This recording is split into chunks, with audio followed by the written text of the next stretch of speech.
because there are some technical difficulties. However, we're going to continue. So today's June 5th. No, I mean, this is a 5 day challenge, June 5 day challenge. This is day number 3. Today's lesson is called Extreme Ownership and the Cackling Kamala Effect. No music's going to be here. The program is bench holding. So, all right, let's talk about something I've been seeing way too much this year. I call it the cackling Kamala concept, or you know exactly what I'm talking about, even if you don't want to admit it. It's a pattern almost like a script that plays out exactly the same way every single time. So I call a student, let's just say that this student is probably 99% Latino. Okay. So for this Latino student, what would they do? What are their 4 steps? So, number one, and it happens every single time. I'm on the call with them or I texted them and or a group chat and I spot a mistake. I say maybe you didn't do the drill right. Maybe you skipped the assignment or you're still using that weak fast cortisol written speech. So I told them something about them. So what happens next? Like a sociopath, the second I call you out before I even finish the sentence, you already are scrambling for an excuse. It's pretty much automatic because sociopaths have to be right. They have to win at all cost. So therefore, they're gonna shift the blame and say like they'll make an excuse. Oh, John, I was just tired this day, or I was just not doing it correctly because of XYZ reason, or the weather was bad, or John, I just thought you meant something else for the homework assignment. No, you didn't. You just didn't do it right, and you know it. Because sociopaths have to shift blame. Number 2, here comes the subtle blame shifting. Now that you're not just making excuses, you're trying to slide the blame onto me, saying it's my fault. You might say it, you might not say it outright, but you're thinking it. You're like, well, maybe John didn't explain it well enough. Like, it's your fault then. It's like, well, okay, it's my fault. Okay. Maybe the instructions were not detailed enough, or maybe the program is too frustrating. It's like, well, you're saying my frustrating program is the reason why you're stuck. No, you start poking holes, trying to shift the blame. So, first excuses. Number 2, you shift the blame. Number 3 is my favorite part. You give yourself a pat on the back. Okay. You act like you deserve a gold star for showing up. Then all of a sudden, you'll start listing your achievements. And these achievements are not even a big deal. No one cares. So, the achievement is, oh, I got a girlfriend before. It's like, oh, you're supposed to have a girlfriend before. Or I made like $20,000, therefore I'm good enough. It's like, dude, you have like $18,000 of fucking expenses. It's like you made like 2,000 or something, and then you have like no money left, and you're broke as a joke. And they're like, oh yeah, you're right. And then they try to say something else, like I've done this or something like that. Pat on the back. It's like you're special, right? Good for you. But that is to protect their narcissistic personality disorder, your massive ego, because it's under attack. Because you have such low self esteem because you've been losing lately. Too much cortisol means that the winner and loser effect. The more you win, the more testosterone you get. The more you lose, the more cortisol you get. So it starts to wipe out your memory and making you lazy. However, you're just gaslighting yourself. What's step number 4? I call you out again, but I remind you of something with receipts. I say, wait a minute, you just made an excuse that you pulled before. And every time you bring a woman in the car, you pulled.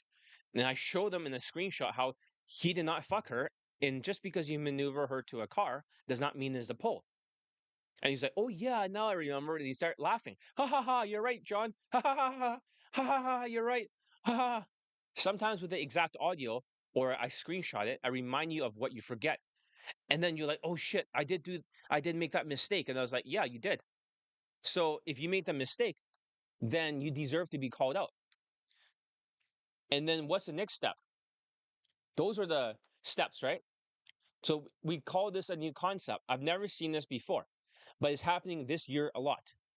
So I call it the cackling Kamala concept. So the cackling Kamala concept.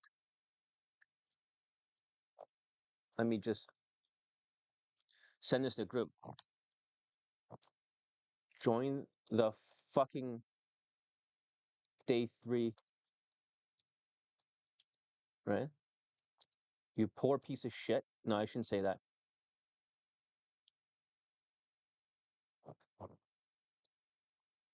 All right, I'm gonna send this to that group.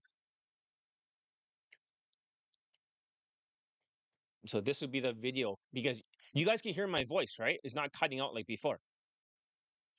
Okay, the audio does sound good. So if you can hear everything I'm saying, when I play music, my audio gets cut out. So there's some kind of error with the program. It's no excuse. I'm responsible because I'm using this program. If it's fucked up, then it's my fault. You see that? Unlike a Latino, I'm not going to shift the blame. It is my fault for using this program. It always is problematic. Before the audio would cut out because the USB cable was broken, right? For this thing. But guess what? I got a new cable. So it should be working. The audio is working. It's not cutting out like before. In the past, it used to cut out every single 15 minutes. But I'm not going to make excuses like a Latino. Does that make sense, guys? So let's see here. Excellent, right? If you can get the ADHD thing, you should do it. But if you don't do it, just start with this one, right? Use it to finish your mindset playlist. So, okay, a person got a supplement for ADHD, which is good in the group. And I think, JP, you met some of the newer students, right? So I'm very surprised he was able to find the supplement. Guys, I'm on the YouTube live right now.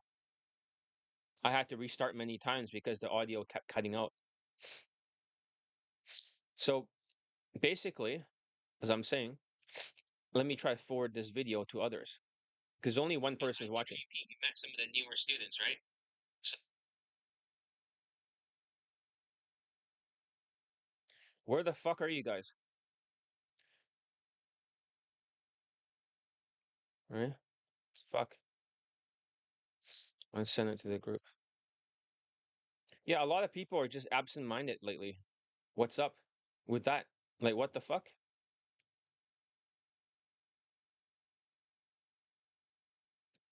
All right. I've done all I can right now. Let's continue. So the cackling Kamala concept. Number 1, make excuses. Number 2, shift the blame. Number 3, give yourself a pat on the back and say, "Oh, I'm so great, right? Here's my accomplishments." For no reason at all. No one gives a shit. Okay? So, number 4, oh fuck, I'm really stuffed up. I got a massive cold. And number 4, it's like I tell you what you're doing wrong, and I say, "Here's some evidence that proves you wrong." And they're like, because they forgot because of the cortisol, and they're like, "Oh yeah, here's the thing. You forgot not because you're stupid, but because your cortisol is through the roof.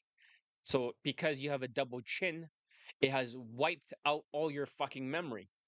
There's no memory left. So therefore, I'm talking to a zombie, and they're like, "Oh yeah, now I remember."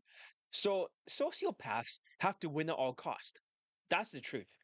So the reason why I'm seeing this this year, and the reason why, think about it this way: if there were like a couple of students who got late this year, and I need more students, I need to build an army.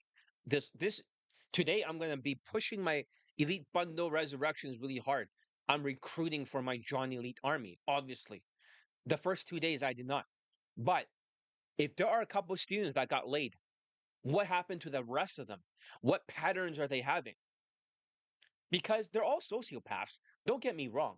The students who got laid, right? Those 4 students, they're all sociopaths, like to the max. These guys are all sociopaths. But the difference was excuses. These guys used to make excuses until they got beaten up so badly for because I'll tell you the truth, okay? Before we get into this, I'm just freestyling. I'm not reading any notes. The Indian student who got laid, he's actually like super black pilled. He's been black pilled to hell and back. Okay, he's been so fucking black pilled. He's like, "Oh, John, my hair is like fucking falling out or something." It's like women don't like that. It's like shut the fuck up, right? And the other guy, the Jewish white guy who got laid, he's like PUA pill. He's like massive PUA pill because he's like, oh, shouldn't we just learn more game? And he was stuck when he was learning game. Believe it or not, even for that half white, half Jewish guy, when he focused on game only and not social skills, social calibrations, emotional control, he did not get laid. He got stuck. So he wasn't enough until he learned these three things. Then he was enough. Isn't that weird? And also the other guy who's Asian who got that stripper, he's the biggest fucking red pill guy of all the students. He is like Mr. Red Pill. But he put his mental bullshit aside just long enough and did it my way. The only difference is that they didn't make excuses at that time, like the Death Star, right? Where all the beams go together in this big ball, and then it has like a small bunch of beams together. It makes like a large beam, and it shoots down a planet in Star Wars.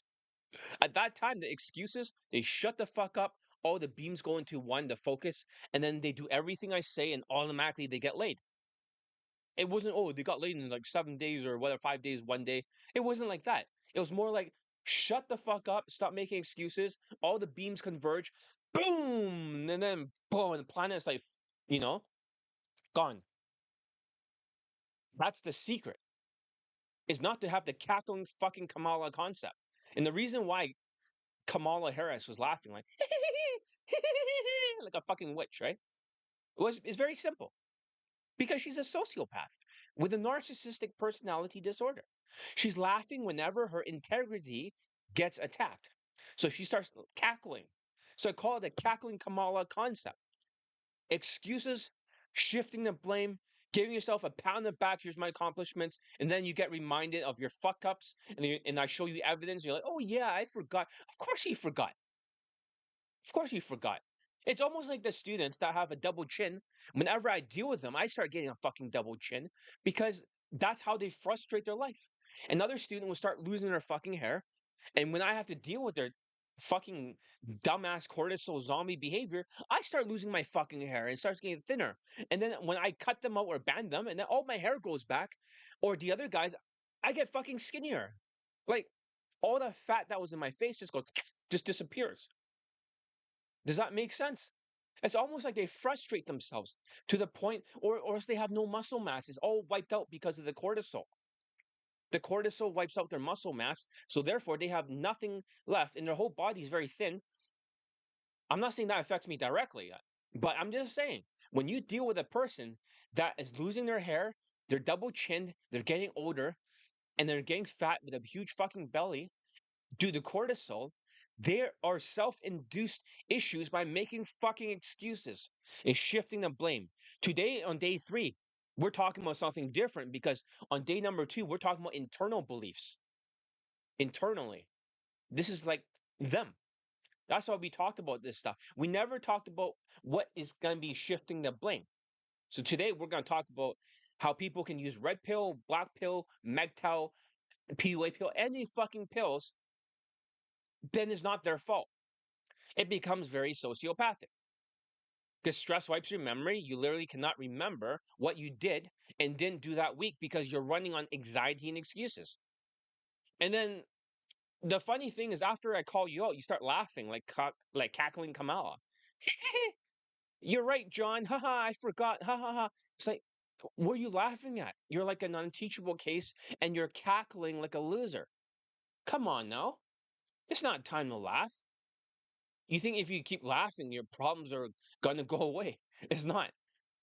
And also, random things I see once in a while is that it becomes a pattern. But did it happen in 2024? The cackling Kamala concept. I've never seen it in 2024. Very rarely. But in the beginning, the first person to use it was a half Latino and half white person. He started shifting the blame and saying, "Oh, I made $20,000 before, so I'm okay. I've accomplished this. I accomplished that." Well, listen, like $20,000, $18,000 expenses. I mean, really, like high expenses. It's like, what are you bragging about? outside of previous accomplishments during these few years, there's no accomplishments. That's an unteachable case. Rage quitting. JP, you also rage quit too, right? But now you're back, and then you're making like really bad decisions now. So, all right. So this has become a pattern, especially in 2025. It's epidemic in every single group, right? And I know on WhatsApp, whenever you, JP, or any of the other people start making excuses and turn it into that cackling Kamala, excuses, shifting blame, giving yourself pat on the back, and then you get reminded what your fuck up was, and then you're like, oh yeah. And I send you the screenshot over and over, like 5 times in a row, because they're gonna make 5 fucking excuses in a row. And when they see that it's exactly on the screenshot, and I send them the screenshots today, when they see the screenshot of the cackling Kamala concept, then they're like, oh yeah, I fucked up. Right? And then they start laughing. It's not fucking funny. And this whole group is full of Latinos except for one student who's like not Latino. But yeah, that's a different thing this year because I see in every group, every ethnicity, every age group, it doesn't matter if you're 20 or 40 or Asian or white or rich or broke. Oh shit. Ugh, I got a really bad cold, so I got a box of tissues over there, so I've got a new one over here. So I'll use it in case that my cold gets too bad. So it doesn't matter, right? Because this is the new default setting for people that don't want to take extreme ownership. And you might be thinking like, well, John, what the hell is extreme ownership and why is it so important? Today's lesson is about extreme ownership. The difference between people that gets laid, like my students, versus the ones who don't, the ones who takes my coaching, but then they're like unteachable cases, is extreme ownership. So if you guys have any questions, go ahead and ask. Let me switch over here to questions, right? Mark all questions with the word question so I can answer it. All right. So so what's extreme ownership? You think you're unique, you think your excuses are special, and but I've heard them all, right? I could write a script, hand to you, and you'll follow it word for word without even knowing it. Let's be honest. Every time you go through this cycle of sociopathy, you're digging yourself into a deeper hole. Every time you shift the blame, you put yourself on you pat yourself on the back like, "Congratulations." You laugh it off and you forget what you did when you're called out. You're making it harder to actually get laid for day game with my coaching. You're training your brain to dodge responsibility. You're teaching yourself to avoid growth. And that's a bad thing. So let me see. Give it a thumbs up. It can help the algorithm. So far, only like a couple people view this. Okay. Don't shift blame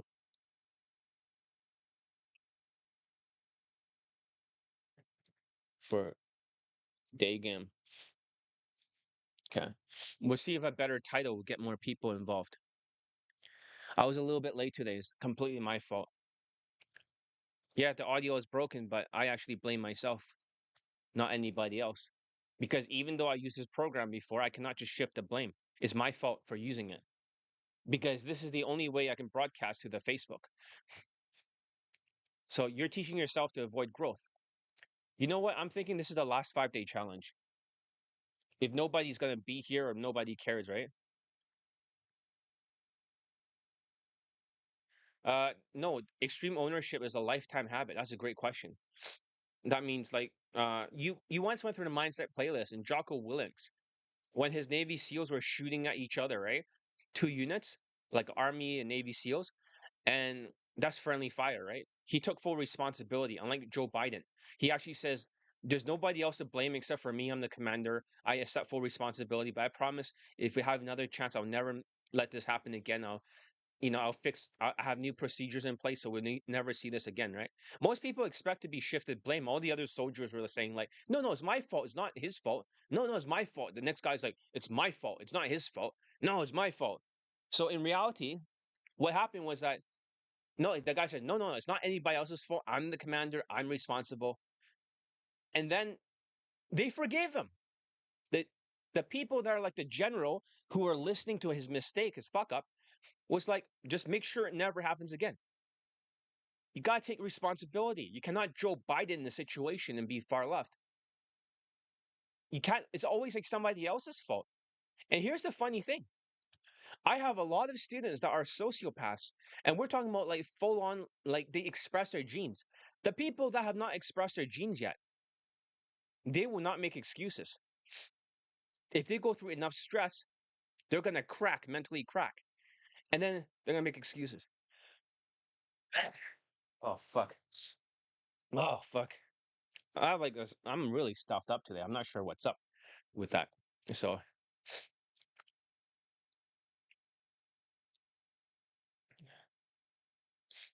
okay. I hope you do your homework eventually, at least starting today, not last minute. Okay. So for this student, okay, you're always out there approaching. You're never doing any drills.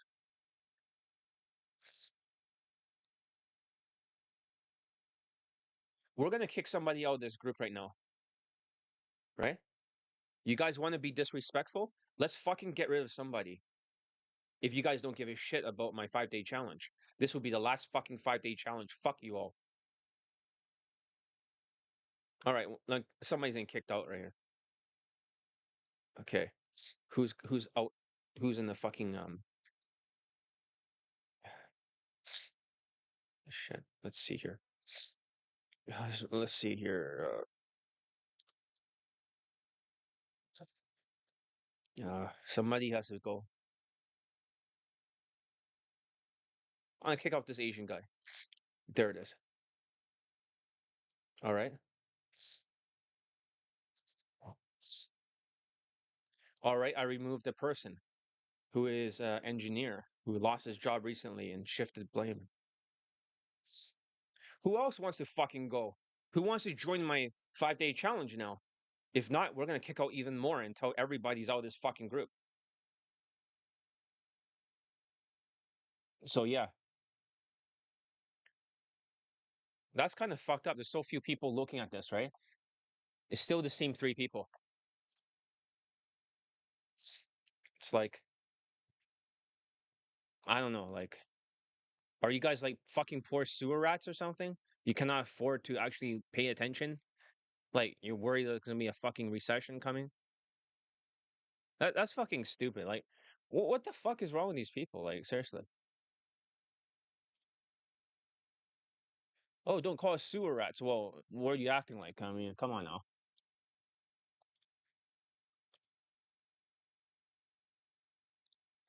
Okay, I'm gonna at least put this one day 3.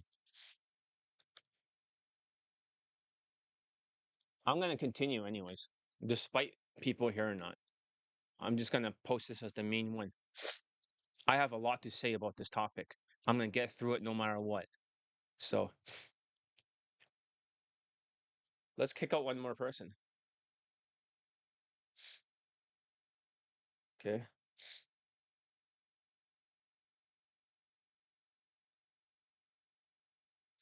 I removed 2 people. Who else wants to leave?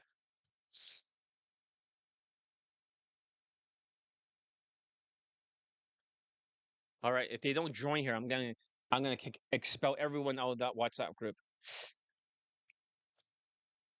I'm just tired of poor people, you know, with excuses. Why are people not here? Maybe I should change the title again.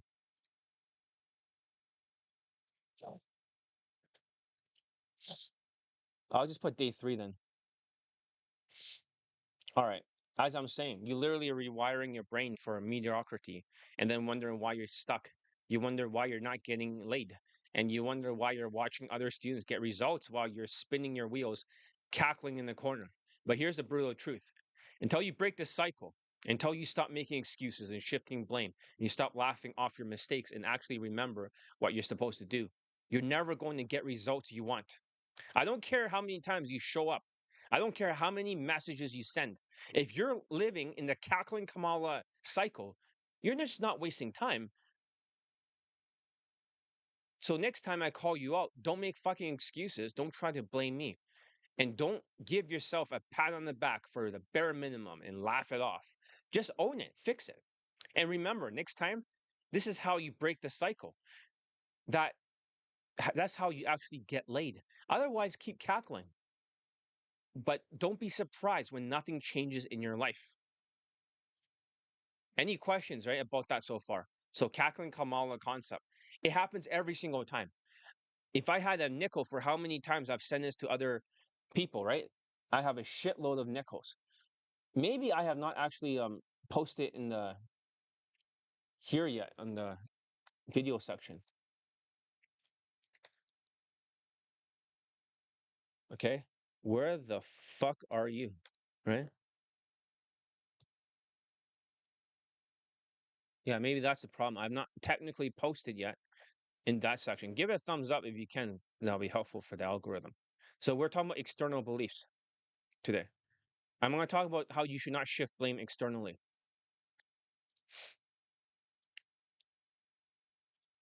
Well, for the few people that are here, I'm going to make this the best class that I can and try to answer every question I can about it. Okay? At least that's how much I owe you, even though there's one person here.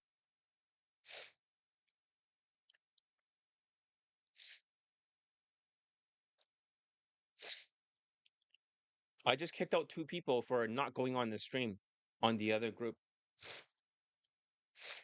I'm going to kick out somebody here.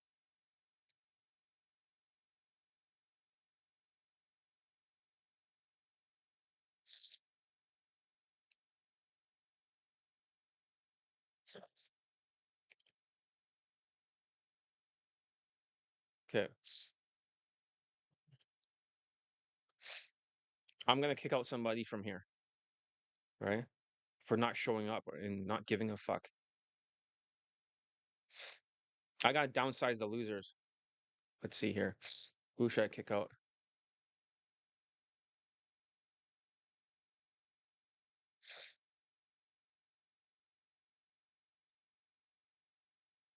I'm going to remove a Latino from my main group.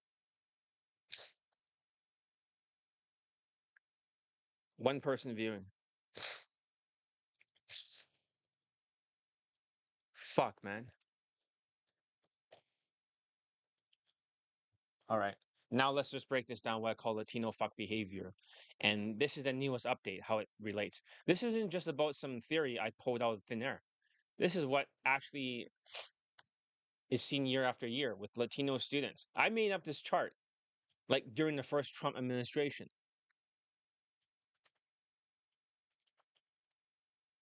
Don't blame female nature. Should I just stop the? Oh, good thing you're here. I was just about to kick everyone out and just stop the stream. I was about to stop the stream. I already kicked out most people from the WhatsApp group, like for a lot of people. All right. So, how does the Kaplan Kamala concept for BC? This is what I talked about. I had students shift the blame. I mean, number one, they'll make excuses right away, automatically as a counterattack. And then afterwards, they'll shift the blame to me or somebody else. And that's the thing I want to talk about, extreme ownership, not shifting blame. Number three, they're going to state why they have accomplished these things, or they'll start talking about their accomplishments and they give themselves a pat on the back. And number four, they're going to start getting reminded why they're wrong. I show them something they forgot about because of cortisol, and then their memory's wiped, and then they start laughing like Kamala Harris. So, how does this relate to Latino fuck behavior? This is not a theory I pulled out thin air. This is what actually is seen year after year with the Latino students who can't break out of their own cycle. And let's be real, this is the most sociopathic low self esteem trait you ever see in this game. If the other self-esteem traits are like purgatory, this is like hell. Okay. So what's purgatory? It's like delusions, half-assing it, the wrong path to sociopath, and then blows up in your face in 4 months. Exactly what JP, it says, I'm gonna do this. I'm gonna work on Elite 30 first. I'm gonna do that. No, work at Elite Tonality Mastery first. And then lastly, they're gonna quit. But Latino fuck behavior is different. Number one is one track mind. They get stuck on one thing. You're stubborn as hell. There's only one way to do something. It's like a horse with blinders, right? There's no multi-step drills. It's all one step. The social skills flow drill, forget it. That's 3 steps. You want everything to be simple, direct. Just tell me what line to say, but that's not how the real skills building works. You can't handle more than one instructions at a time. You're always going to be stuck at the beginning level. Step number two, the wrong path to sociopath. Here's where you go off the rails. You make bad decisions. Maybe you ignore my advice. Maybe you try to do it your way. Maybe you listen to some other white coach who tells you what you want to hear. And then, exactly in 4 months later, everything blows up in your face and you completely fail. Like, not right away, but it builds up over time. And that's when it happens. It's a total fucking disaster. So, step number three, this is the new step number three for Latino fuck behavior, right? Good thing we have some Latinos here, but only two people here. So, if should we just stop the stream? There's only three people here. Either other people cannot see the stream, or there's multiple streams, or they just don't care, or they're just poor and they don't care. Why are they not here? If there's only three people, right? That's a total disaster.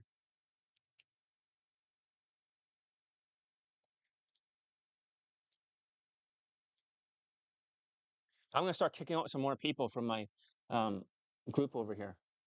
Let me see who needs to be kicked out of the Facebook, right?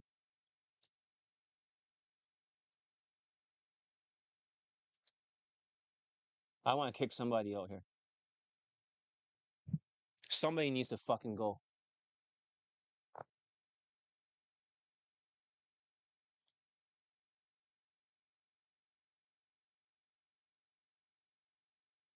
I'm not sure. And somebody needs to be kicked out of the inner circle. I feel like because they don't care. All right. Step number three. Now, new cackling Kamala concept, right? Replaces step number three. Step number three used to be Latinos used to have a meltdown. But this is the new step number three, making excuses, shifting blame, giving yourself a pat on the back, stating your accomplishments, and then getting reminded of what your mistakes are. You start laughing like Kamala Harris. And that's the problem. You cackle, you deflect, you act like it's funny that you messed up. Like, haha, it's so funny. But deep down, you know you're just avoiding the truth. Step number four is the meltdown. Okay. Now the emotions kick in. So this one is not number three anymore. JP, you had a meltdown before and you crashed out. And then they might blow up in a group chat or maybe in a WhatsApp texting me. Once they have a meltdown, they don't make any sense when they talk. They're like a zombie. You get dramatic. You feel like the world's against you and you start believing in your own excuses. And then what's step number five? It's quitting. You give up. Maybe you tell yourself that you need just a break, but let's be honest, you're quitting. You disappear for a while. You stop doing the drills. You stop messaging me, and you convince yourself that you can come back. You'll feel better, but you know that's just running away. And step number six, right? Used to be step number five, is the resurrection of the Latinos. Here is the thing: you're too stubborn to stay down for long. You come crawling back. You show up again, thinking this time it'll be different. But unless you break the cycle, you're just going to keep repeating the same steps over and over again. One track mind, the wrong path, the sociopath. Cackling Kamala, meltdown, quitting, resurrections, over and over. So every time that you go through this loop, it gets harder to break out. And here's the real killer: memory loss from the cortisol. Every time you go through this stress, your memory gets wiped clean. You forget what you learned. You forget what you did wrong. You forget the pain of your last meltdown. So you make the same mistakes again and again. No memory, no improvement. You're like stuck in an endless loop, like a movie where everything is just loops in circles. You keep making the same mistakes and you finally change something. Many movies have this kind of concept, okay? Not sure why no one's showing up. Don't think there's a holiday. Exactly. Today either. I don't think there's a holiday. It's either they're completely turned off by you know, by the 5 day challenge, or they're depressed, or they think there's going to be a recession soon, or they're poor, or else they're full of cortisol, or they're losers. I don't know what is wrong because today is a very important day. You know, now there's four people here. That's good. I mean, after kicking out like so many people from the WhatsApp groups, finally some people are showing up. So, what movies have this trait, right? That it's like a time loop. It repeats over and over. The same mistakes happen. So There are four movies that I can talk about. So the Latino fuck behavior is like these four movies. There was a movie called Donnie Darko. I'm not sure if you guys remember. It's a really old movie. It's probably from my generation, right? It is Juneteenth in the United States. What the hell does that even mean? Are people actually celebrating it?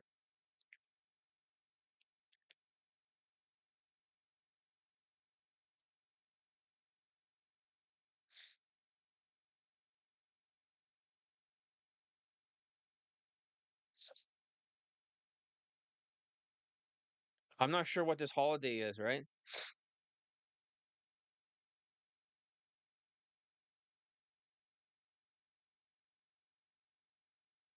Trump ignores Juneteenth holiday. He claims, yeah, Trump does not believe in Juneteenth holiday, apparently. Um, let's see, what is it?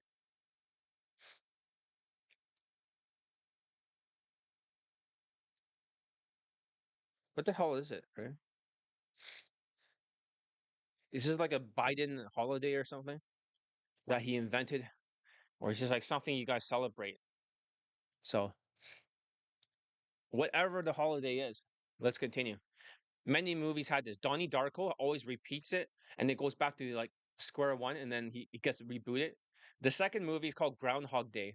He kept reliving his life, waking up and doing the same things over and over until he fixed it. The third movie is called Source Code. So I think it's the same actor as Donnie Darko. Source Code is a movie where a bunch of fucking terrorists they blow up this train and then it keeps repeating over and over. Then he gets rebooted back into the body. He sees the same people, the same events. He starts trying to change things around. It keeps blowing up. And then eventually he keeps making enough changes. And then he was able to escape from there and start a new world. So that's like the movie. That's the concept of it. That's what you guys are going through over and over. But I want you guys to win. I'm giving you all the clues to win. You have to use the 640 concept. You got to watch every video 6 times when you're learning. So, JP, I want you to watch every Elite Tonality Mastery video 6 times. I'm not sure if you've done it already, but that should be like your homework assignments. Exactly. Those movies are trippy. But you can see when you look in the WhatsApp group, most of the like the Latinos, right? They're always taking breaks and not getting anything done and just repeating the same traits. It might slow you all down by watching how slow the other guys are. You know what? We should kick out another Latino from the group. We should kick out one more student here who doesn't do anything. Yeah, I'm just gonna kick out right now in the group. Where is he? This new Latino student who does next to nothing. It takes like 2 weeks just to respond. And he still pays me. But I kicked him out. All right. Mr. M, you're kicked out. All right, let's continue. And then you must make a video calling yourself out for your mistakes and listen to it 40 times. There's no other way to get this through your head. There really isn't. If you don't interrupt this cycle, you're never going to get real results. You know, it's kind of funny. I'm trying to recruit for more students so I can get more late testimonials. If 5 day challenge, the first one has gotten me a student laid, and then the next one got another student laid, or maybe two students, I'm hoping this one gets three students, but they don't want to fucking listen. It's like, well, how the fuck am I supposed to change the world unless I get new students and not fucking sewer rats? Then that's how I need more fucking late testimonials. That's the way to do it. Follow the fucking instructions. Fuck.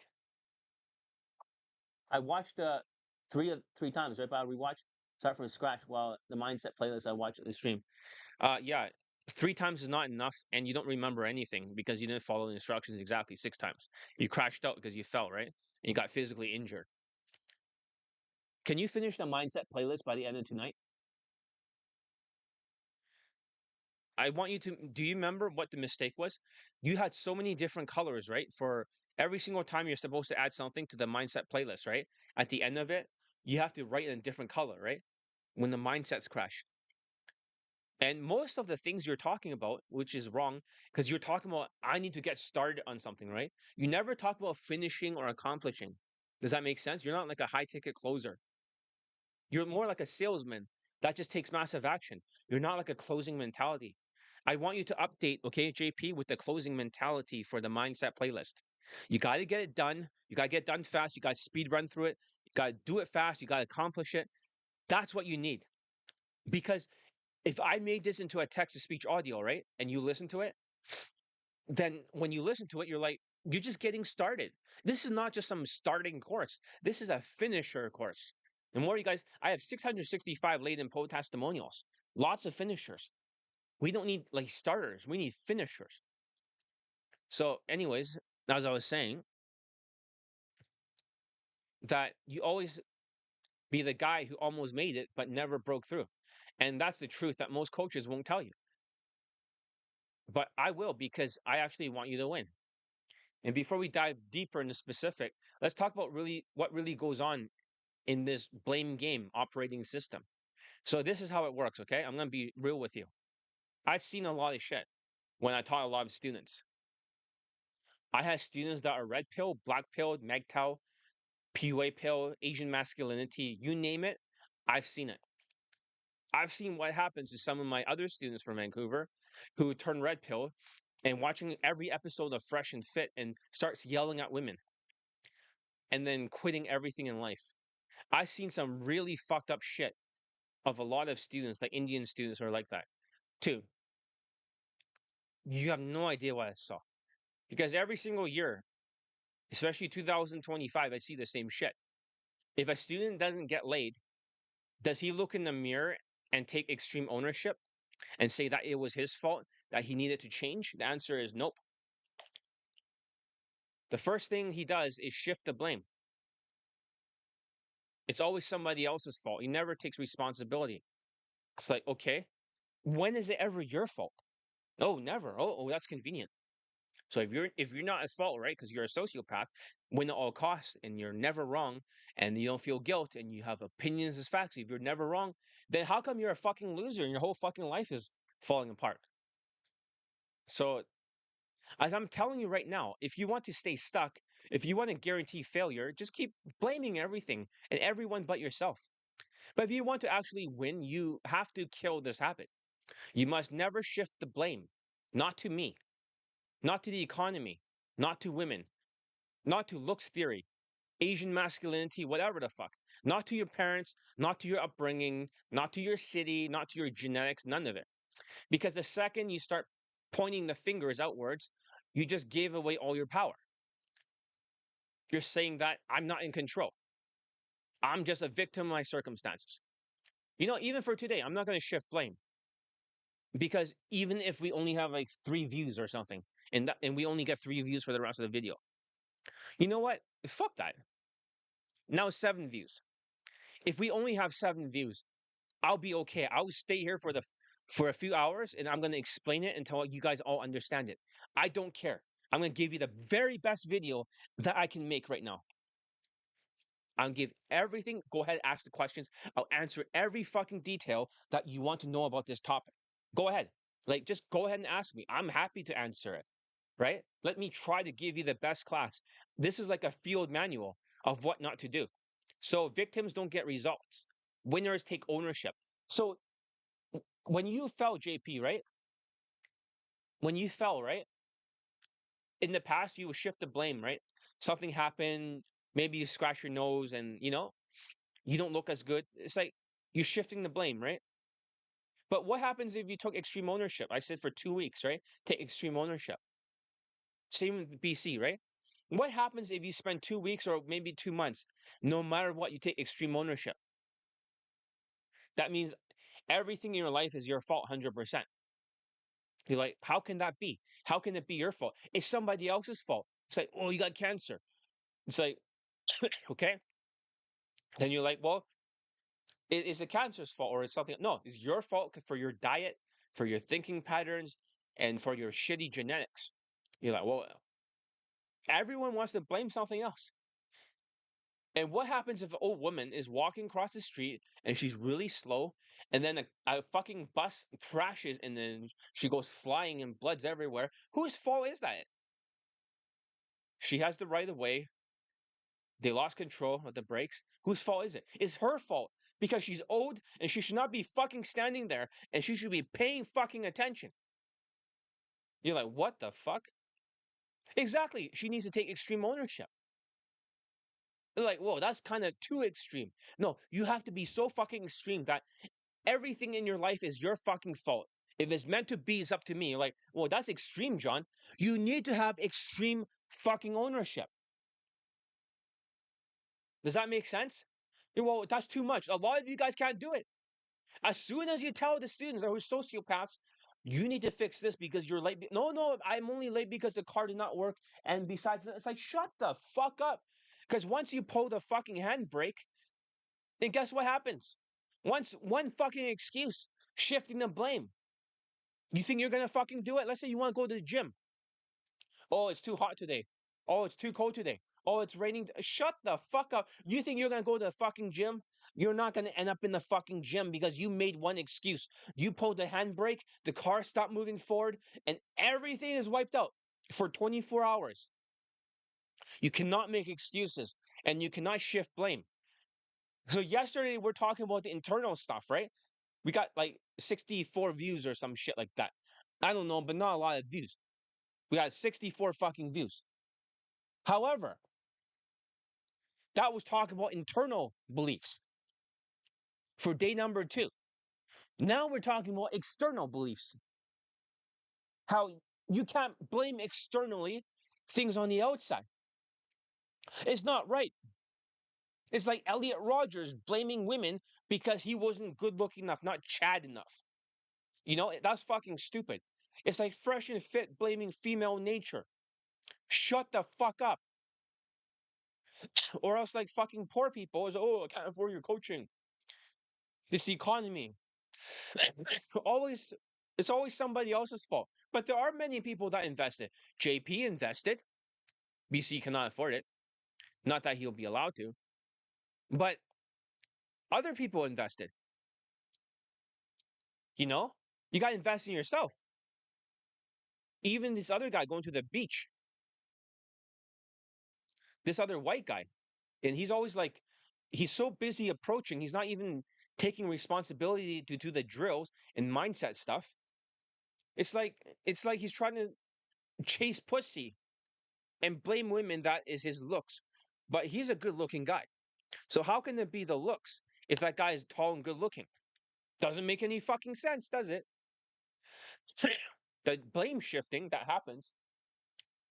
It's like, I know you probably don't want to hear me make an excuse, but and then they'll tell me what their excuse is, and I'm the one who's at fault.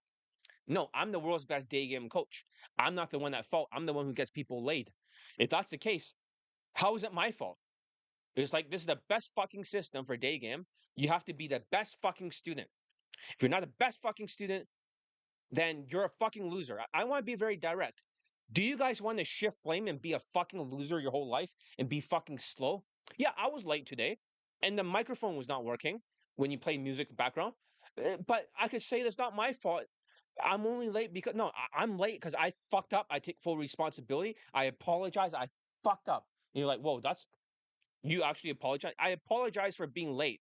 I fucked up, fucked the microphone and whatever program. I could blame the fucking program. This program, I don't even know what it's called. It's called Restream or some shit like that, right? Some bench holding stream. But at least they'll play in the fucking Facebook, right? So they can see the video. But am I going to shift the blame to somebody else? No. It's all my fault. Well, isn't it Restream's fault? It's not fucking Restream's fault. How is it Restream's fucking fault? It's not. It's my fault. I can't blame anyone else. Why should I blame somebody else? Does that make sense? I know this seems like an extreme mindset, but you need to be very ruthlessly extreme that you don't shift the fucking blame. Does that make sense? Okay, there's 2 videos over here. It's confusing. I'm not even sure which one is like the existing one. I'm looking at Facebook to see which is the newest video, right? I don't even fucking know. There's like two of them. Okay, this one's live, this one's not. So I'm just gonna delete this one. They both have the same hair, right? The new hair. I'm assuming this one's older.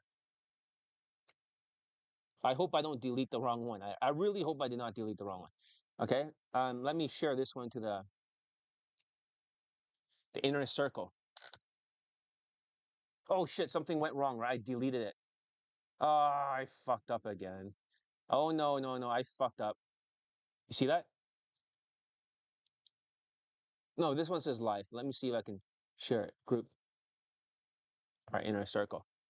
Um, everyone who is not joining is banned, right? For life. All right.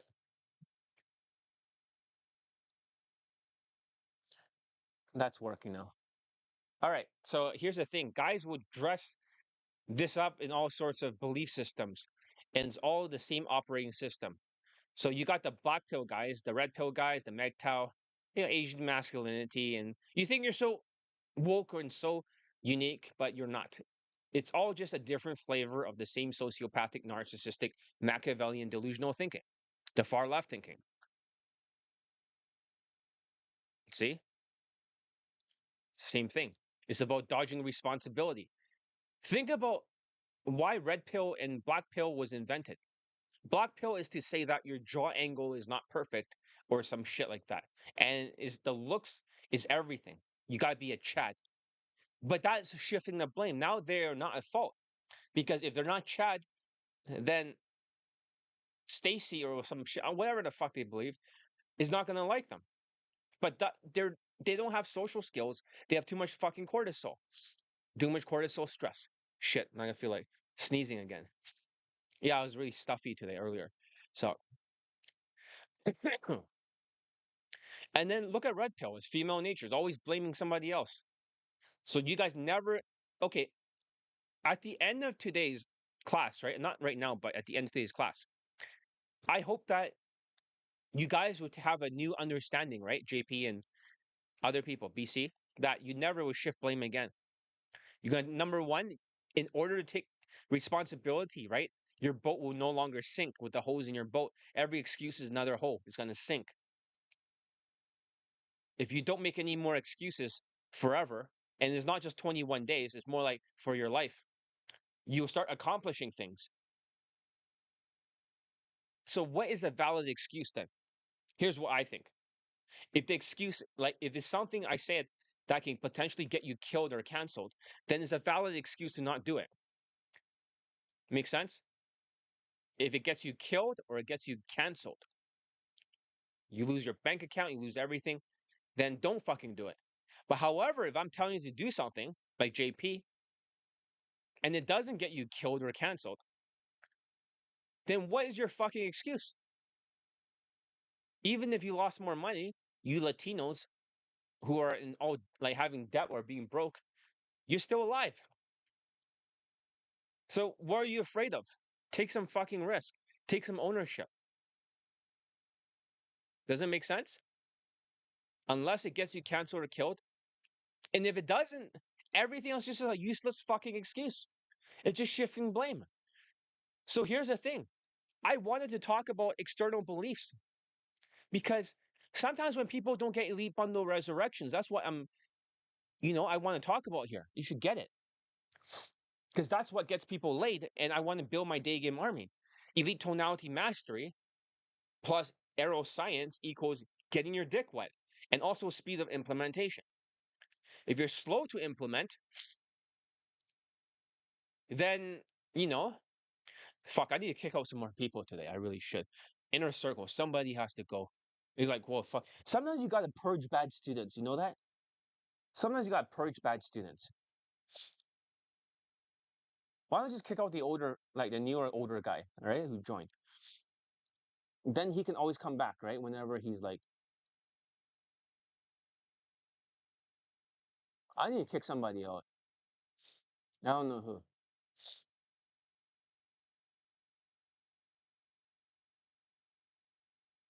See, lifetime membership. This guy now.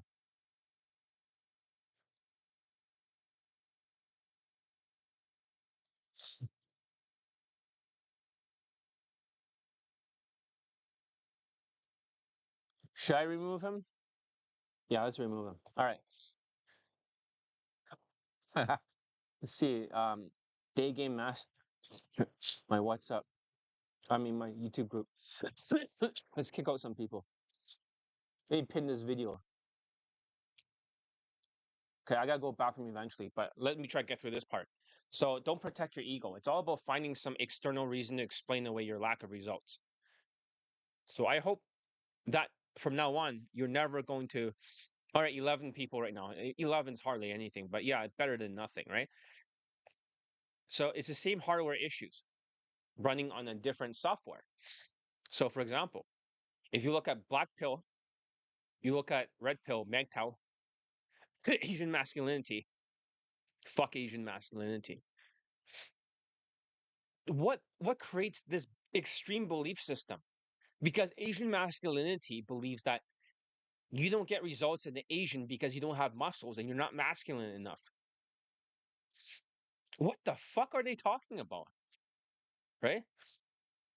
Oh, fuck. What are they talking about? Well, ABCs are not even getting anyone laid for the Asians in the United States. So if that's the case and they're not getting those people laid, then how is masculinity and muscle maxing helping it? It's not. It's an excuse. Because because Asians don't have any fucking social skills. They're socially retarded. And they have no emotional intelligence. They can't feel emotions. They're just narcissists. The fucking Chinese are narcissistic people. And that's the thing. So that means all these people have the same mindsets. They have the same traits. They all have to win at all costs, even if it means lying to themselves or others to protect their narcissism. They never apologize even when they're dead wrong. They'll go on the attack, especially if you point out their mistakes, and they'll shift the blame with cackling Kamala. For those of you who are looking at this now, and I was talking about earlier, cackling Kamala is basically as soon as I call you out on your mistake, you'll first of all immediately you make an excuse. Then you'll shift the blame where it's my fault or somebody else, and then you'll start to list all your accomplishments, why you have enough value. And then I call you out how you fucked up and I show you a screenshot. You said this and you did not do it. And you're like, oh, yeah, now I remember. It means they have no memory. So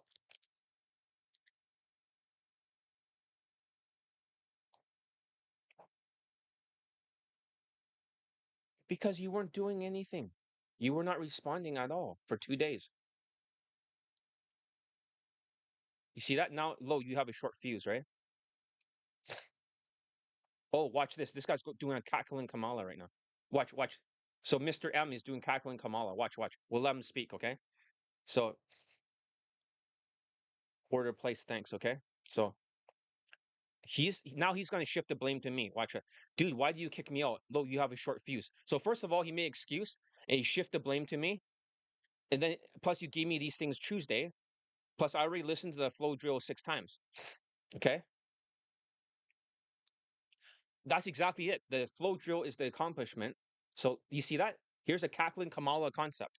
Okay, so okay, let let's break this down. Let's break this down, right?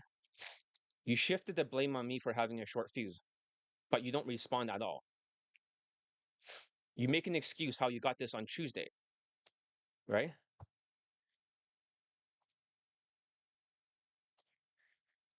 It's already Thursday and you just bought it right now, right? How did I know you bought it before if you can get the screenshot? Plus, right now you're listing your accomplishments, right? You're saying that you listened to the social skills flow drill thing 6 times.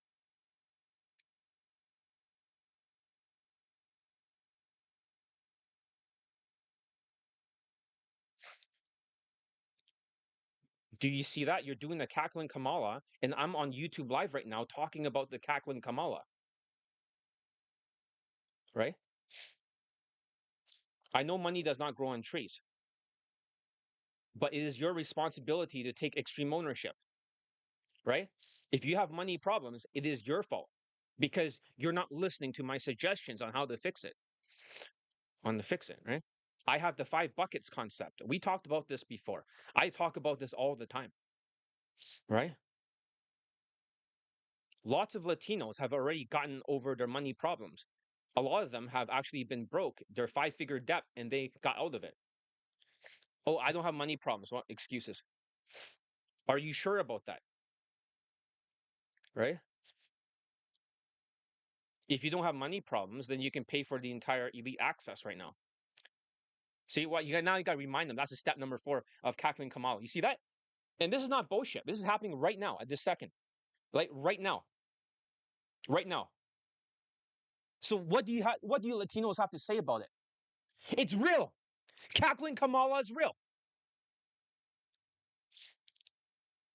But I have a social account with Amazon. Not oh, I'm gonna shift the blame. You see that? This is a Latino fuck behavior.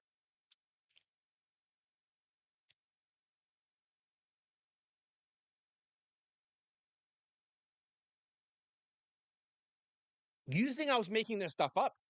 And there's Latinos here. Latinos all act like this.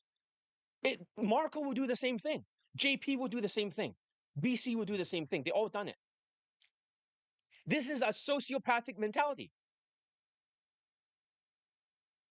It's a business account. Okay.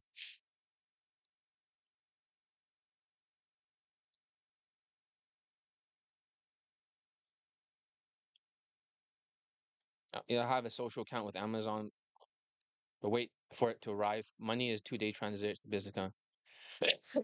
Lets me get discounts anyways.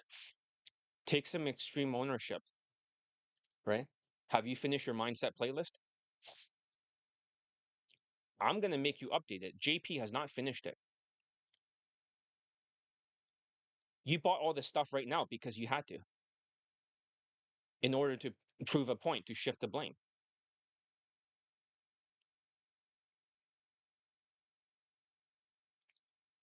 It's no big deal. You just click a button. You just click a button, right? So from now on, I want everything much faster. You did not sign a contract, a commitment contract. I don't want to be waiting for many days to get a response or waiting for weeks to get something done, right? JP did not finish his mindset playlist yet, right? The new guy did not. You're going to start adding some new items on it because I'm going to put something on top, right? Did you know for the newest student, I actually wrote something on top and he has to populate his playlist with his fuck ups. So he's going to be calling himself out. He has 2 days to do it or he's banned for 2 weeks. I can take a screenshot for you so you can look at it. What's on top of this newest student's thing right now? I did this like yesterday, even though I did not have time to populate it. Okay, I'm going to show him that, right? Then when you show him, he'll be like, oh, yeah, now I remember. Like, watch this, watch this. So here's the Google Drive. Let's look for the guy's playlist. Okay. At least this way you can see it, right? And you can learn from it.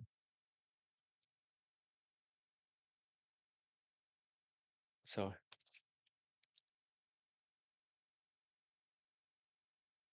yeah, this I hope he doesn't mind me sharing this.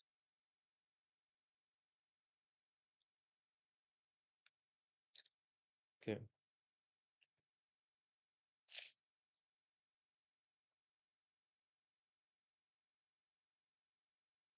Do you see that? Do you see the thing in red, right? That's all his fuck ups. So basically on top of every single video, I put the thing in red. He has to populate at the end of the sentence of the takeaways, right? Which you did not do properly. You just basically wrote word for word exactly what was on the video. But eventually you learn how to be more creative. Now he has to plug in this thing right into the playlist at the end with the red color. Does that make sense? So you have not finished the mindset playlist because it still needs to be updated. Same with the other newer student. Okay. Once you finish that with the newest update, I'm going to update for you. Then you are finished and I can make the text to speech, right? S- Speed of implementation is everything. It really is. It's not like let's do something within like a week or two later on. And JP has never finished his mindset playlist. He hasn't even finished it, not even close, right? JP is the other Latino guy. He's on the YouTube stream right now watching it.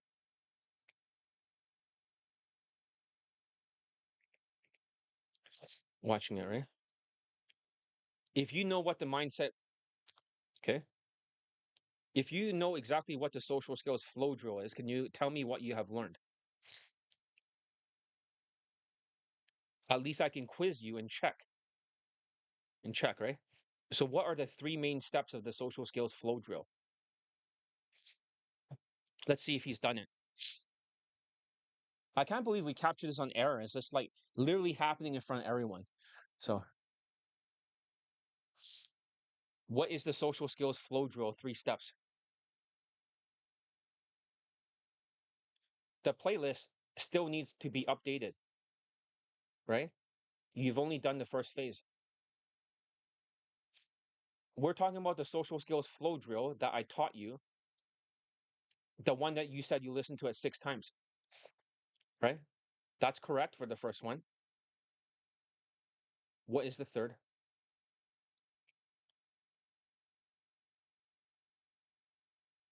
What type of questions?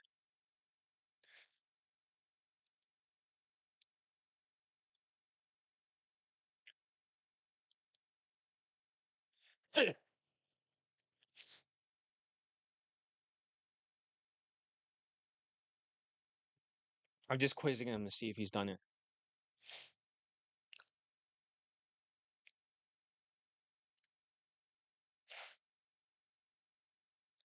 No. This type of questions right here. You still need to get your attention better, right? So you need to get the alpha GPC, the same as the new student, right? Eventually it's going to arrive. So yeah, so this is a big secret for you guys who are still here. My students for ADHD, they all take alpha GPC. So this is the big gold nugget for everyone. Most people will not get this during the replay. I'll cut it out. But alpha GPC has been every single 5 day challenge. I tell you what secret supplement is alpha GPC. That's how you deal with ADHD. Okay.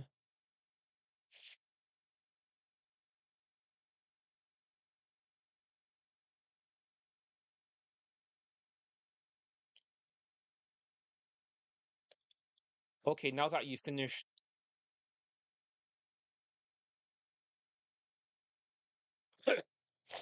you're gonna start doing some drills, right? How fast would this get done?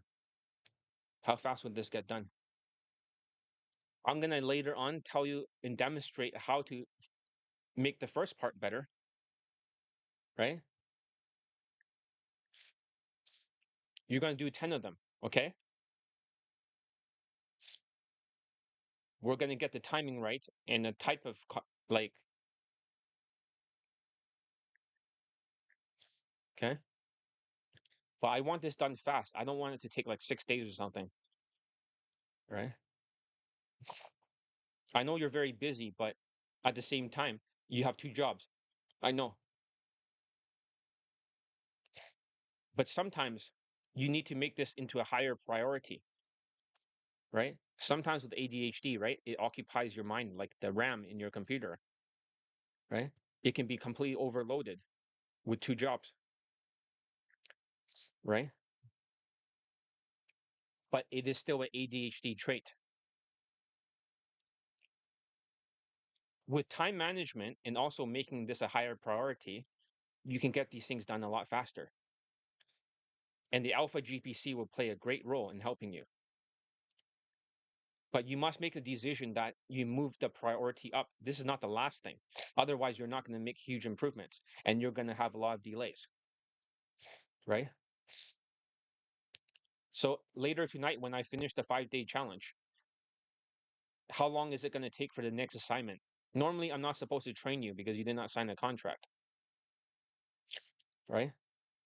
But let's say, for example, I demonstrate it. How long is your homework assignment going to take? Is it going to be 4 days, 5 days, or is it going to be like 1 or 2 days? If you can make 1 or 2 more days, I can start teaching you more stuff right away, right? You just have to listen to it 6 times and just try your best to do it, even if you mess up. We can always tweak it. I'll move you back to the group when the next assignment is being done faster, right?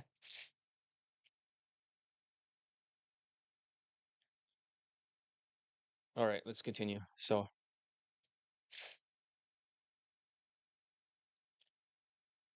dude, I remove like so many people, not just you. I literally remove people from like every WhatsApp group and even like the Facebook groups. Like, it's like sometimes I have like a yeah, sometimes I have a giant purge. Whenever there's bad students, I'll purge like a lot of people. It's like the great leap forward. Whenever you have bad mindsets everywhere, it affects my state of mind. So usually when you see me like I'm chubbier sometimes, when my neck becomes like sometimes it's like that. I'm dealing with very slow students. They really take a toll on my mental health. So I don't like having slow students. That's all I'm saying. And if he wants to blame me for having a short fuse, well, waiting for 6 fucking days for a homework assignment is not a short fuse. And that's when the cackling Kamala concept happens. You remind them that the homework assignment takes 6 days to do.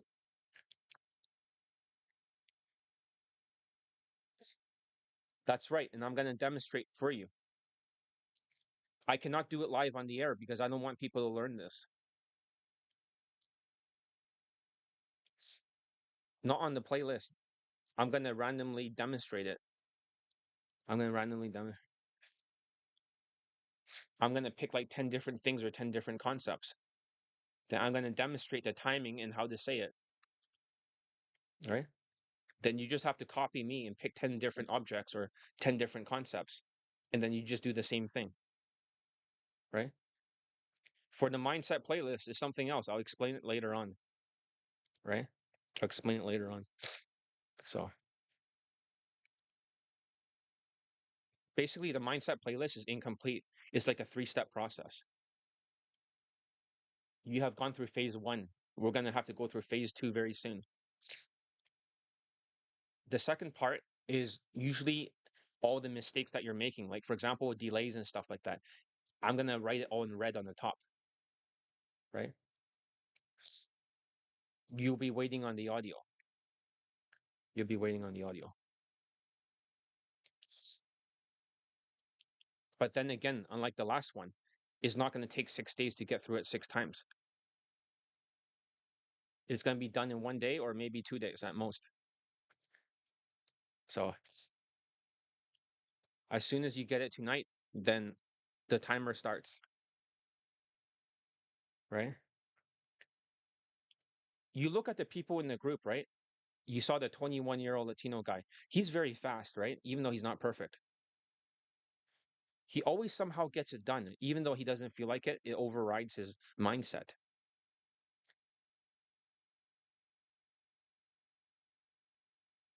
It is not fast. Faster than Markle, for sure. JP has not finished. He's not a star pupil. He just has enough value and enough looks, right? And he just vibes it. He cannot actually do most of the steps properly, but he still ends up getting laid whenever he attends my inner circle and does the homework assignments. He's like one of those people, right? He just practiced it, but he cannot do it properly. He does it halfway and he still gets laid. But because of Donald Trump, right? He's back twice due to ICE, right? It lowered the Latino natural status. He used to be 7 out of 10. Now he's like 5 out of 10, and he's fucked because he has no skills. Does that make sense? He's just below the line now. And also because of the emotions, because of the inflation, right? The loser effect. Since he's broke as a joke, like most of the other Latinos, they're usually paycheck to paycheck. Because of ADHD, they cannot focus. He was a superstar. He's a has been,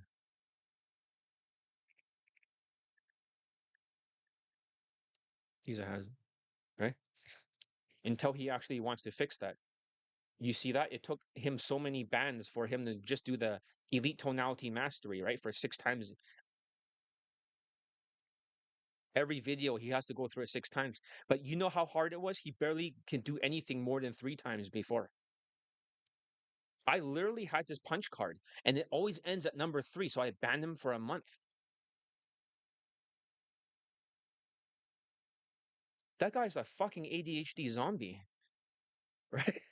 He's so forgetful because his memory is wiped out because he's losing all the time. He forgets to even take his supplements for ADHD. He forgets. He's like, oh yeah, now I remember I had it. It's like, dude, you're supposed to put it in your mouth.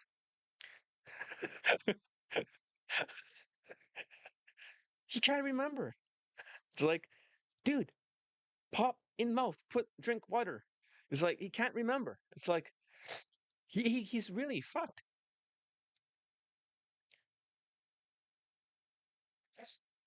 Exactly. And all the Latinos have it right now. Every single one of them. Most of them have five-figure debt,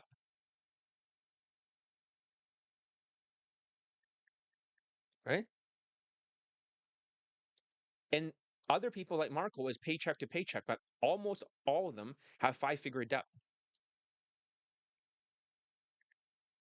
right? Just some of them is just broke, but none of them are in the positive. Latinos have very big ADHD, right?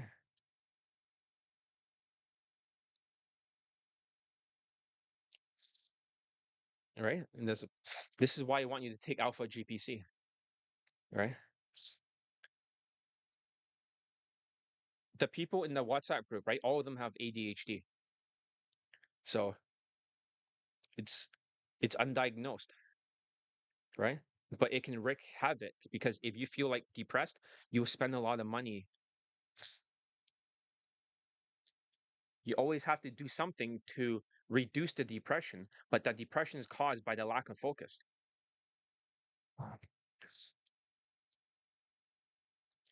The arrow science has always been the same.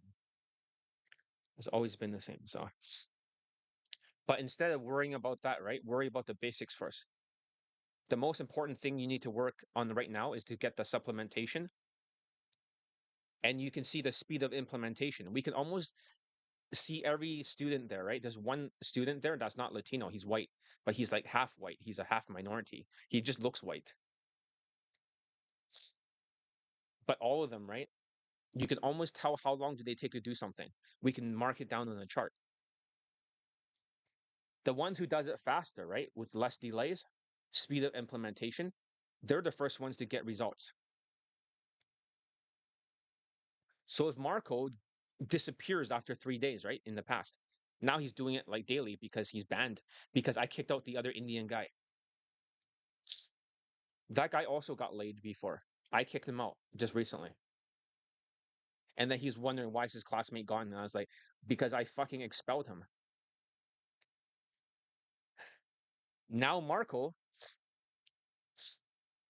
knowing that could happen to him,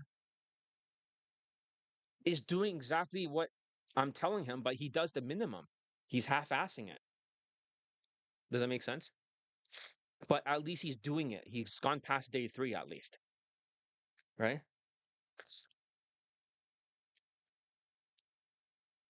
But it's really bad because sometimes he can disappear for 3 weeks, right?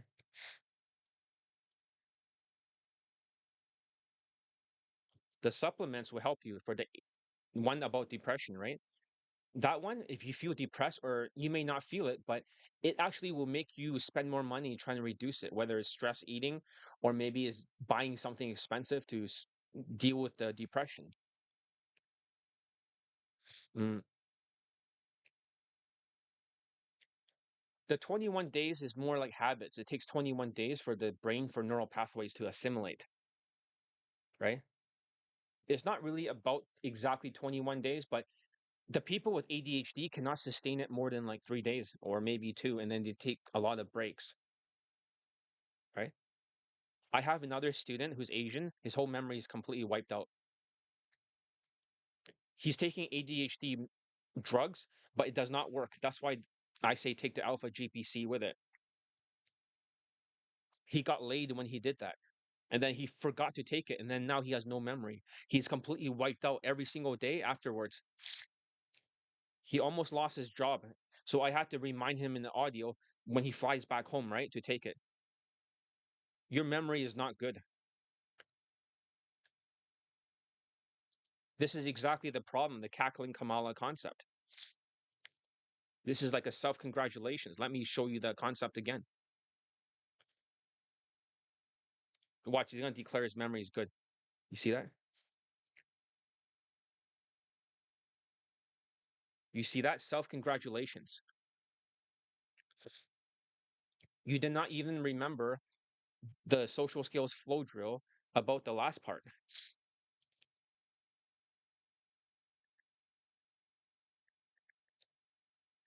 right? And now he's going to be like, oh, yeah, you were right, right? Um, this is live, but on the program called Restream for a fitness channel. So I'm just talking with a student right now. So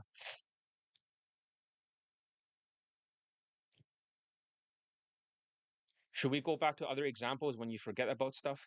I don't think you have a good memory. I don't think you have a good memory.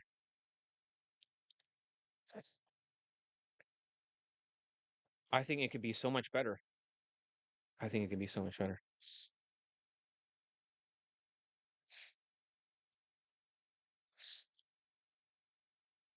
I could always go back and look at all the examples of things that you might forget, but I don't have time for that. Why don't you accept that cortisol will wipe out your memory? Right? Do you want me to find proof of that?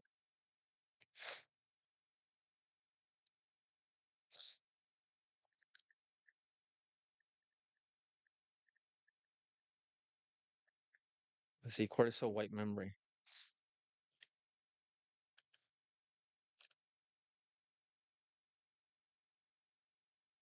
Okay. Don't take my word on it. Don't take my word on it. Don't take my word on it. It says that it's hard to learn new things, and also it's hard because the inflation can affect this down. So, see it? This is why a lot of your classmates do not have any working memory. Let's see. Good evening, sir. I'm glad I was able to make it to the live. Finish an Insta date, going on a Bumble date. All right. So, I don't care about online dating, but if you're getting Insta date again, you finally did your homework, right? You reduce your mental trauma, right? Was I right? It was helpful. So you gain back another Insta date. Hmm. I will help you talking about the 5 buckets concept, right? I don't have any debt. In my bank account, I'm not 7 figures. I'm not a millionaire, but I'm multi 6 figures. I found a system that way I can never lose money, right? I have enough money to retire right now. I'm sure I have some good advice because there are other Latinos who use this advice and they clear their entire debt.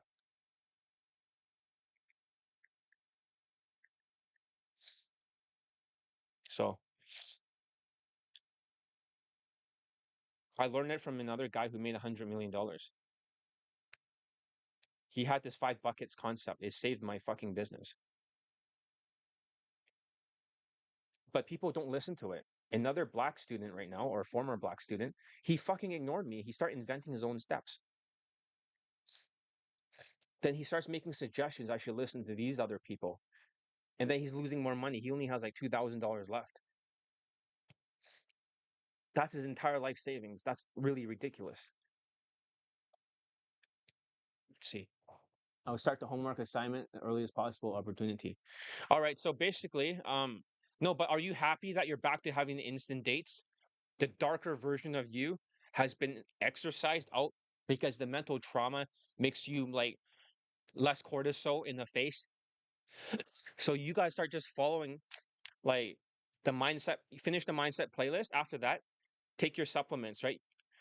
And if you need your ADHD drug, if you don't need it, Alpha GPC will take care of everything. I don't mind sharing Alpha GPC with you guys. It's top secret, but I'm gonna share you. That's a big secret. I take Alpha GPC like almost every 2 days. How do you think I get so much shit done? You know how long is it to write the script for this thing? It's like 6,000 to 8,000 words. I've written like fucking 5 scripts in 2 days. That's a lot of work, man. Plus, I had to do a bunch of other things. It's not human. The only way I can get this shit done is taking Alpha GPC. So I'll wait for the audio. Yes, right? And eventually you'll work on the mindset playlist. I'll be updating it for phase 2, right? Unless you want me to get it done right now in front of everyone. I can start to write the stuff in red.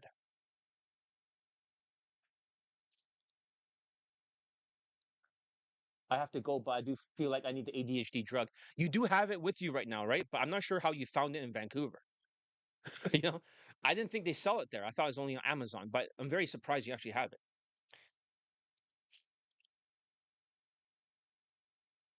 How about listen to the audio one more time? The seventh time, because you learned some new things that you're missing. And then we'll get into that. We'll get new information. Okay. All right. I'll handle the other stuff later on. Right. And when this is done, right, we'll do the mindset playlist and I'll move you back into the group. But don't forget, if people are not moving fast in the group, right, it also affects the other students. It's almost like root rotting, right? If you overwater a plant, let's say with cortisol, right, the oxygen will get suffocated and then it'll start to rot and then it'll affect the other ones around it. So if somebody in the group is going slower, other people will go slower, right? Does that make sense? If you all go fast, right, you're going to all affect each other. If I could get everyone moving as fast as possible, like an army, I could literally get you guys to the next step right away, all of you, right? You all work like a cohesive army.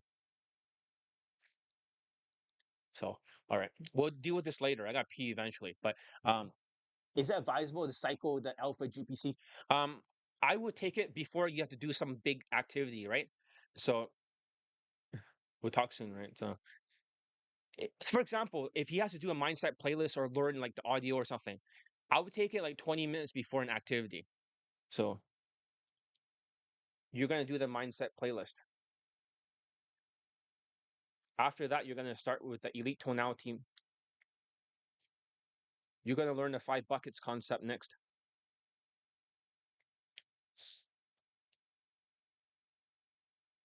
You're gonna have to separate your bank account into pieces, right?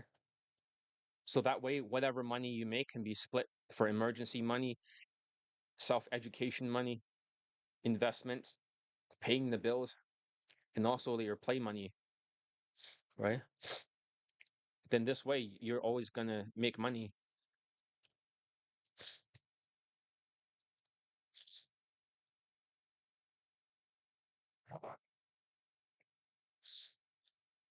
You're not at a level that you're at elite tonality mastery yet. Because if you don't fix this, right, you're always gonna have cortisol.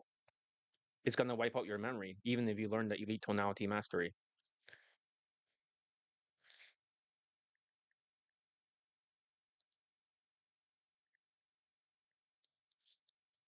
right? It's like the arrow science, right? However, if the mindset is not right, the arrow will shake. If you're in survival mode, the arrow is going to shake. It's hard to focus. So we need to take care of this right away. you're also going to learn how to time manage. I'm going to teach you a new system, right? Then handling your two jobs will be super easy. You're going to get everything done before everyone else. And then you're going to have more mental bandwidth to focus on these other things so they can become more of a priority, right? And so, like, sometimes you got to do, like, right? It's the same thing with JP. He has a lot of steps before he does whatever he needs to do. Okay, I hope you guys are learning a lot from this, right? This is just like teaching a student on elite access, right? So it's kind of interesting because everyone has their own issues. Does that make sense? Nobody. Oh fuck, my nose getting really plugged up.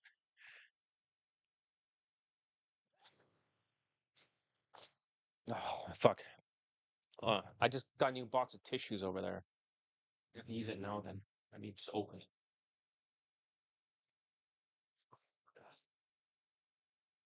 Or maybe I should just go to the bathroom. We should have like we should have like a few minute break. But you guys learned a lot about the cackling Kamala, right? So today, when we talked about it, it's actually real. It's not like I made this up. Imagine that I see cackling Kamala like maybe twice a day now.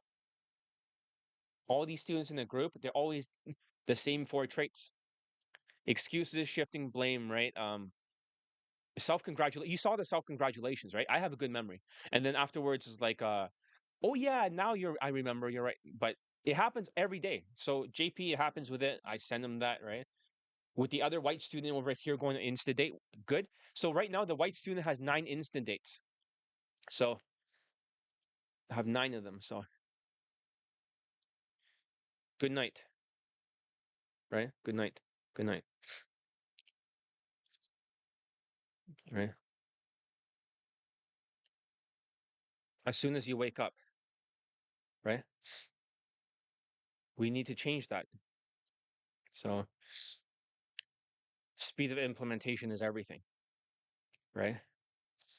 I'm not sure if you ever played video games before, but I was showing the other white student that just joined. He's actually half white, but I was showing him how fast I get things done. He could not believe it. I did like fucking 50 things in like less than 3 hours.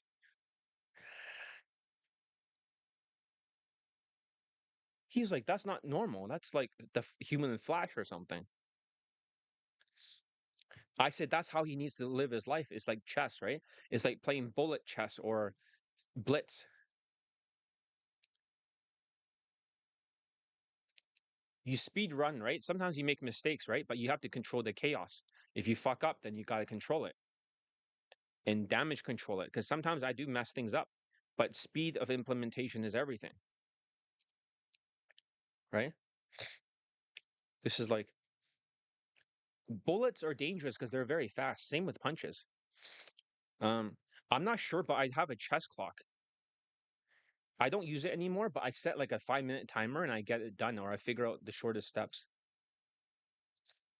I sometimes do use the supplements, but sometimes I just rush through everything. I'm not sure why, but I my mindset is that if I don't get it done right away, I'm gonna become delusional and I'm gonna start to half-ass things.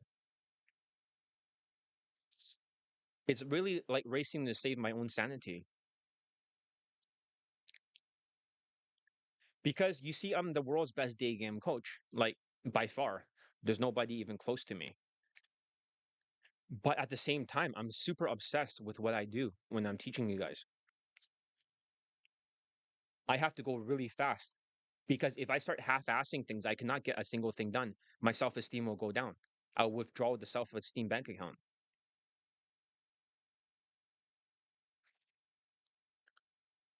Does that make sense? If I'm in the minus, then I start to go slower and then I start to make bad decisions. So if you want to have a winning mindset and you continuously win at what you do, and I continuously get students laid, I have to be able to have the winner traits. Speed of implementation is the most important winner trait. Nothing else is more important. All right. I hope this kind of makes sense, guys. If I wasn't like fast at what I do and then really ruthless with it, Although it's, I mean, literally, this video, right? You should see the script. I'm reading off of it. It was so long, it was ridiculous. Like, I literally voice typed it, the entire thing, right? It was so fucking hard that I was like, how can I handle this? On top of that, I had to vacuum clean the back of here, right? Because of some fucking rat before, I think around last summer, right?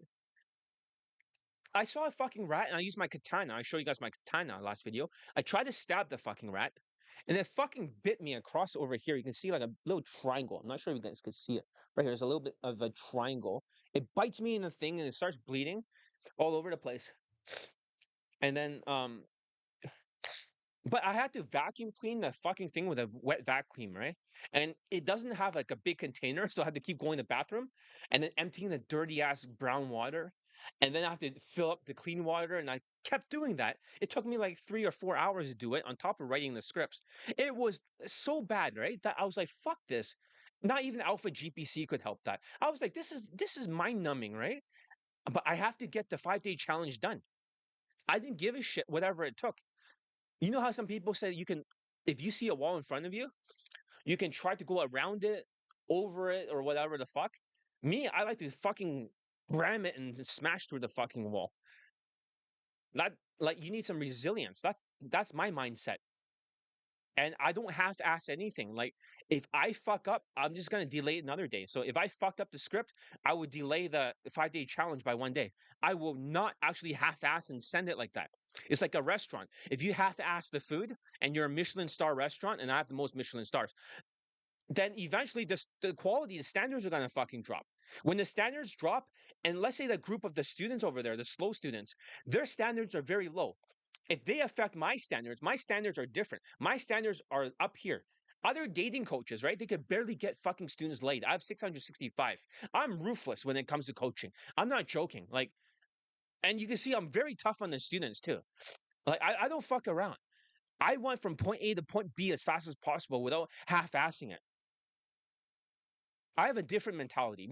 Maybe some people say maybe you're obsessed, John. Maybe like it's an OCD trait, a perfectionist trait. Or maybe you have such high standards that other people cannot meet, but they have met it. I raise the standards. I can't live like a zombie. It's too hard. So Alpha GPC is just the beginning of it.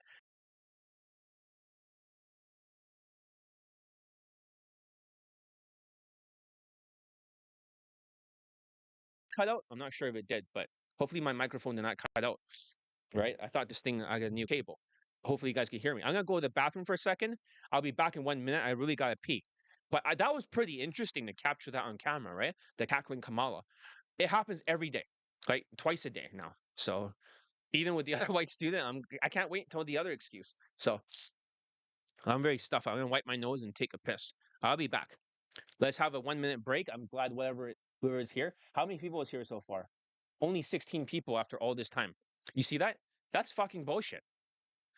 After like 1 hour and I can't even see that. 38 minutes, only like 16 people. That's what we are talking to. But there was some of the 17 people. But we had some of the most important information ever imparted to you. Alpha GPC and the 4 traits of the cackling Kamala. So you guys want to write in the comments like what you learned, right? So far, or any questions, I'm gonna answer as soon as I pee. I'm gonna pee my pants, so I better go quick.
All right, I'm back.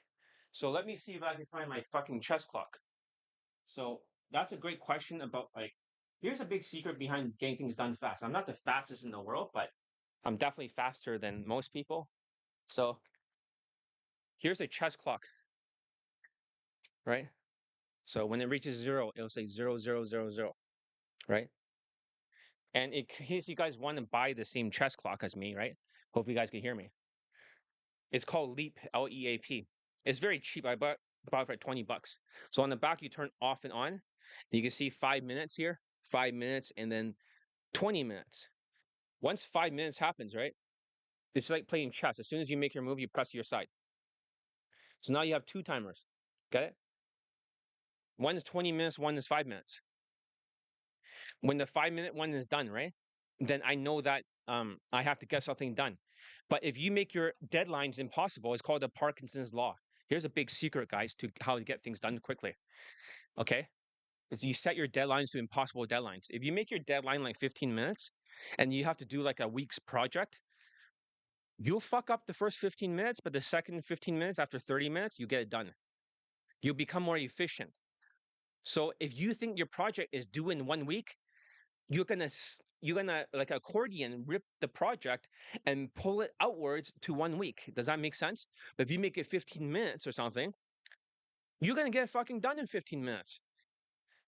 When I was for that white student, I was like populating his mindset playlist with all the red stuff. I did it in 30 minutes. That's like 15 times two. And he was surprised that was all done. And he hasn't even done anything that day. I've done like fucking 40 things in a row. And I was like, see, I did all this stuff. How's that possible? But hey, see, Parkinson's law.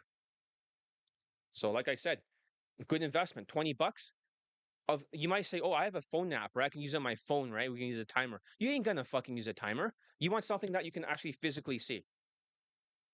That's what I think. If you can see it, then you can do it. So when it beeps, I'll let you hear it. So basically, as I'm saying, trying to say, okay. So let's call it what it is, right? For They all have the same hardware issues.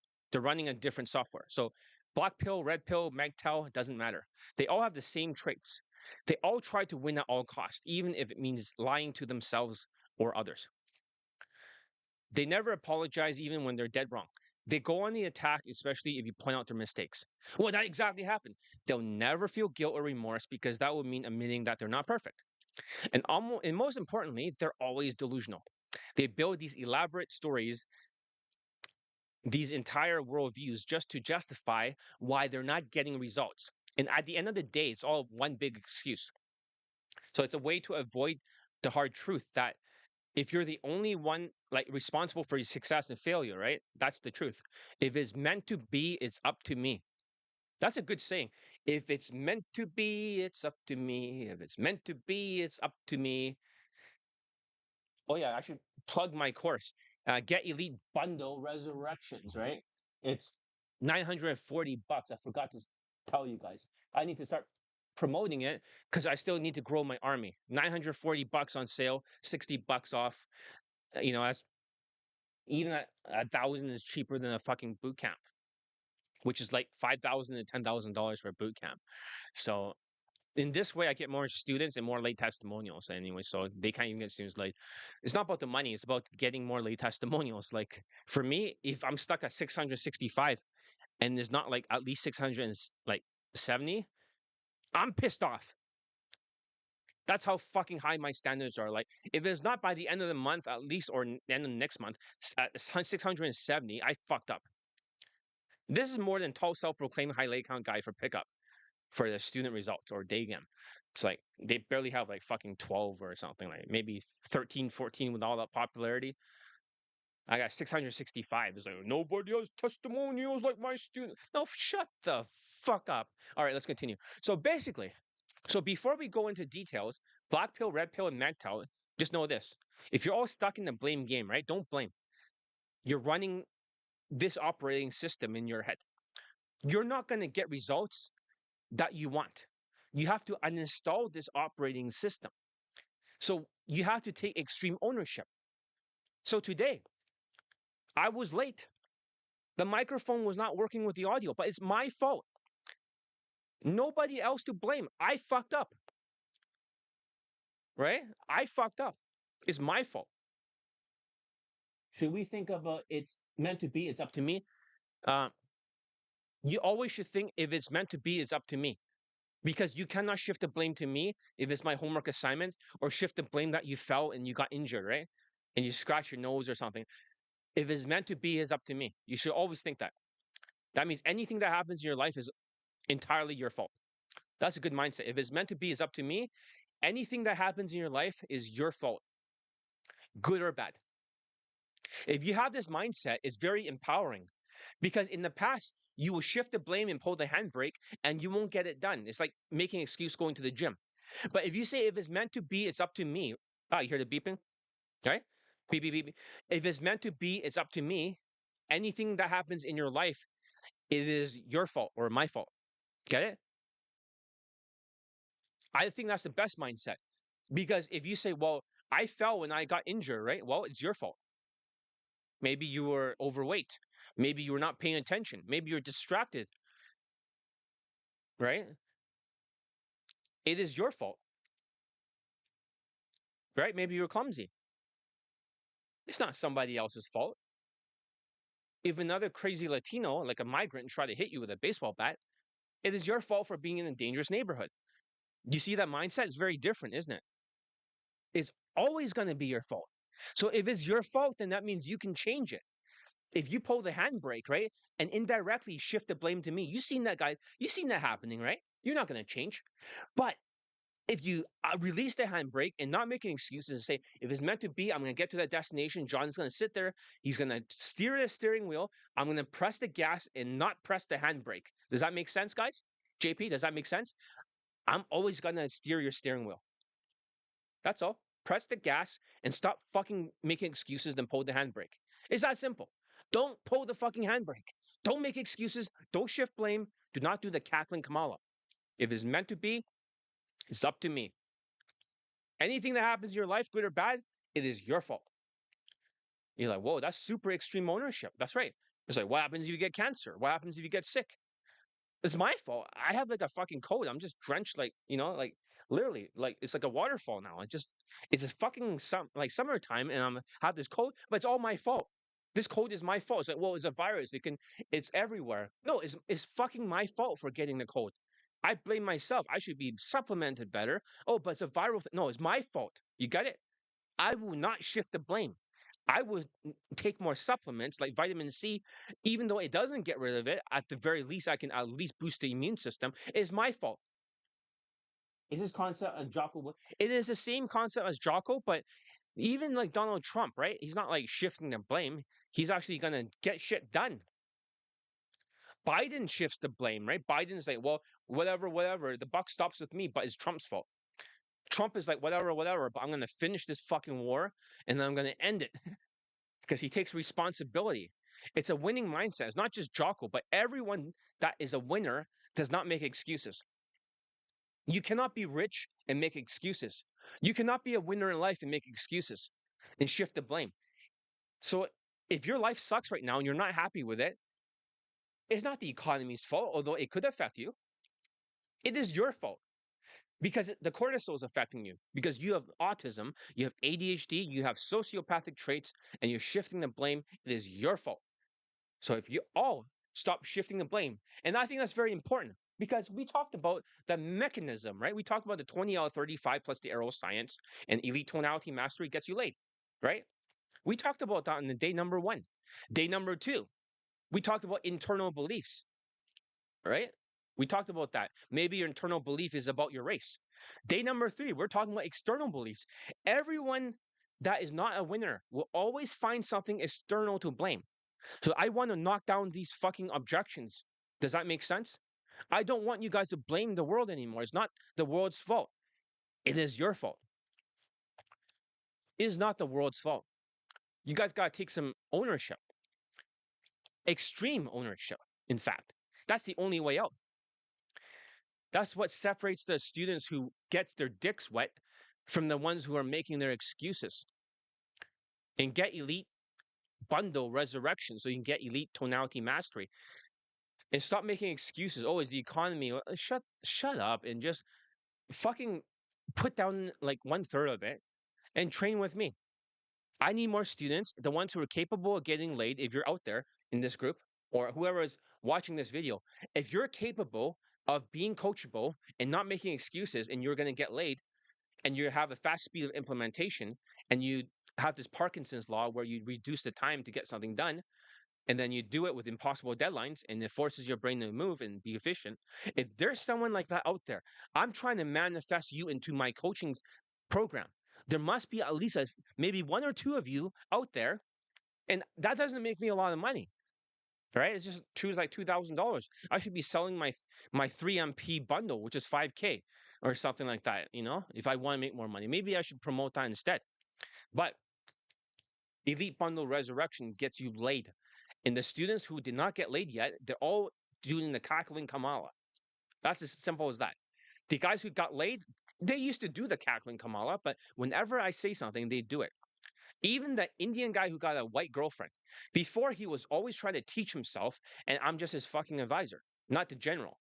But whenever I became his general and I say, I'm going to get you laid, yes, John, I'll do everything you say, then he gets laid because they were changeable. They took responsibility. They didn't shift the blame. He was purely black pill. Like he's the most black pill. He didn't take, he didn't make excuses and he got it fucking done. So let's start with black pill. Okay? Because honestly, this is where the blame game always begins. Of course, it's easy to blame, right? You might say, well, I'm not good looking. I don't have much hair. It's all thinning out or whatever. I'm fat, right? And for me, I've gained a little bit of weight, right? I ate like 6 pieces of chicken today. I cook like KFC myself and French fries. But if I get fat, then whose fault is it? It's mine. So I go on I have a elliptical machine here. So I do like sprints on it. Make sense?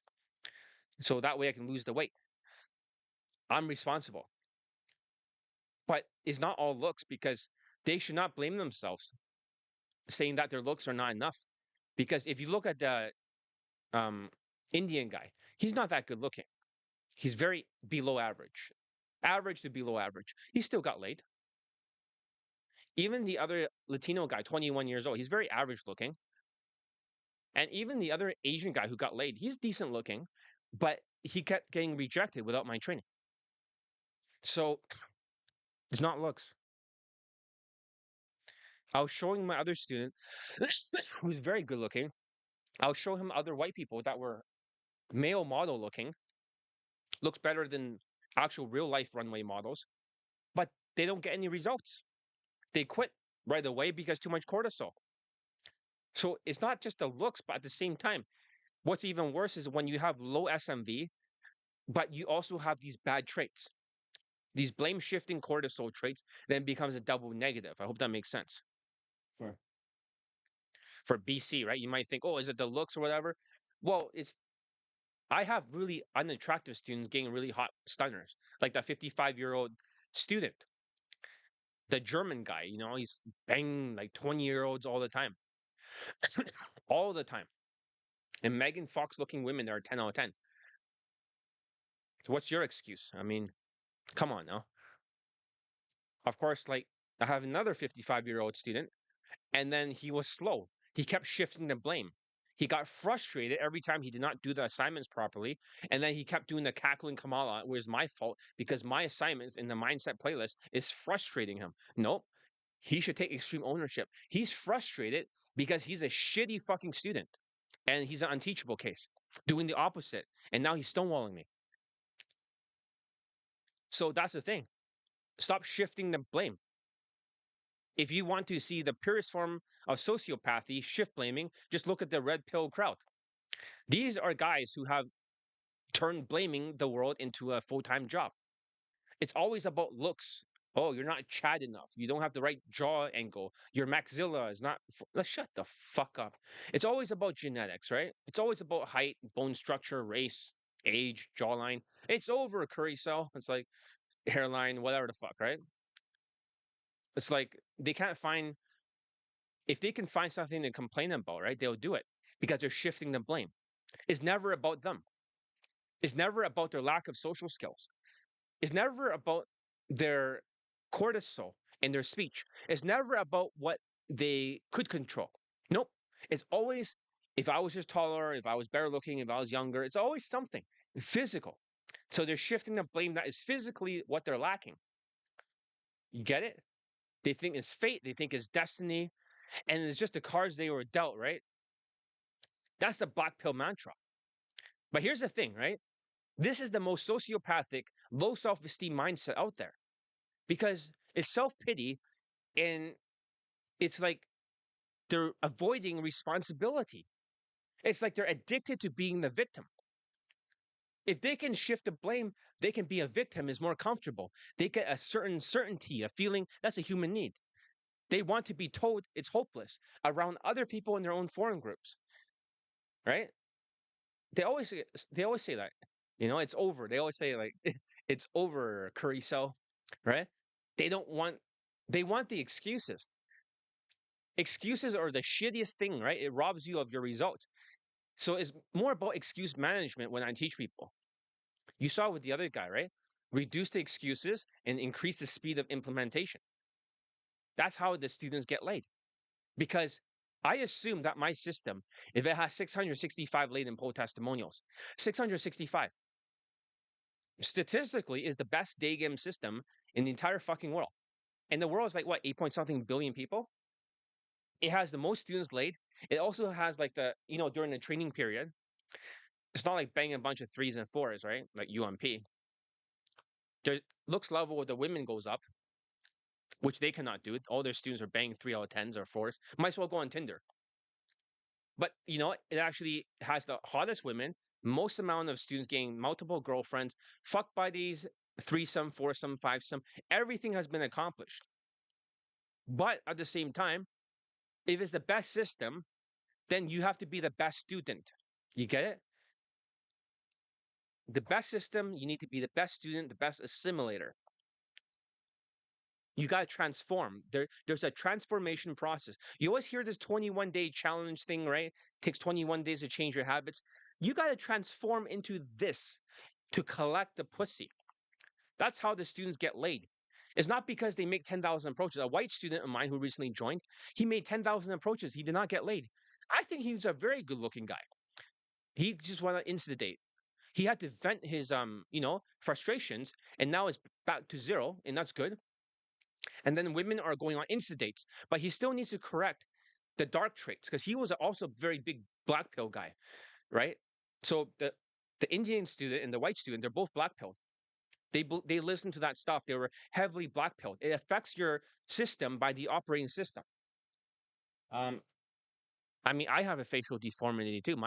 One eye's higher than the other, so who gives a shit, right? Who gives a shit, right? One ear is higher than the other. Most people are not perfectly symmetrical. I mean, lots of my students have like really big noses or big ears or some deformity. No, who gives a shit? Women don't look at that. They look at looks, money, status, social skills, social calibrations, emotional control, and game. They calculate everything subconsciously. They know it's like a scale. They know every single second. They're recalculating every single second. So if that's the case, then yeah, if that's the case, then that's the thing. I mean, I get like really ugly students laid, like fucking mutant looking people. So, but yeah, if it's all genetics and it's all fate, then how come there's so many ugly people that have girlfriends that are hot? I mean, then they never have to change. They never have to risk failing. They never have to be uncomfortable. So they can become a victim. They can sit back and say, see, I told you so, right? It's over, right? It's impossible for me. And that's the worst part because that's kind of twisted satisfaction out of it. It's like they want to drag everyone else down with them. If you try to improve, if you try to work on your skills, if you take ownership, they'll attack you in the group, in the black pill. They'll call you delusional, right? They'll call you a mental cell. They'll say you're coping really hard. Bro, you're just coping. You're wasting your time, right? It's over, curry cell. because your efforts are threatens their sociopath opinions as facts. Narrative. They're like a crab in the fucking bucket. When a crab tries to leave the bucket, the other one pulls him back in. Your progress exposes their excuses and their victimhood. They cannot have that. So they double down. And then you're like, okay, I'll watch more of your fucking black pill videos, like face and LMS and wheat waffles shit. I don't even watch that shit. It's all bullshit. Because they cannot get their fellow black pillars laid. I can get you guys laid, so they don't know what they're talking about. They have no social skills. They go deeper into the forums of the subreddits on YouTube comment section, searching for more proof that it's all hopeless. They want more data, more face rating, right? Oh yeah, your face rating is like a 4 because of this maxilla is not in the right angle, and this whatever ocular bone is in the. What the fuck are you talking about? It's just all a cover or a confirmation bias. I get students late that can't even get their own they can't get their own peers late. So shut the fuck up. It's a way to avoid responsibility. It's a way for them to protect their fragile ego because the truth is that they actually tried, right? That's a big secret, right? If they actually put in the work and they still failed, then then they have to face the reality that maybe it's them, their cortisol and their lack of social skills. Maybe it's their lack of yeah, maybe it's their mindsets. They have the cackling Kamala concept. Maybe it's their refusal to do the hard work due to the lack of resilience in growth mindset. It's like Elliot Rogers. That guy was not resilient. He didn't make the approaches and expect women to approach him. That's fucked up. So that's painful too. So they'll never go there. They'll just shift the blame because that's what makes it sociopathic. It's not just that they blame the world, it's that they never felt guilt or remorse for dragging others down. They'll do everything they can to keep you stuck. They'll attack everyone who tries to improve. And they'll gaslight you, they'll shame you, and they'll try to pull you back into the black pill pit.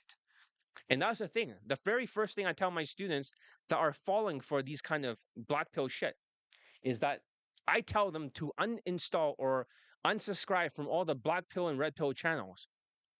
They have until the end of the day to unsubscribe from it. And it's like, dude, you have like over 30 or 40 fucking black pill channels. It's like, oh shit, yeah, that's a lot, right? All day they're consuming more black pill shit.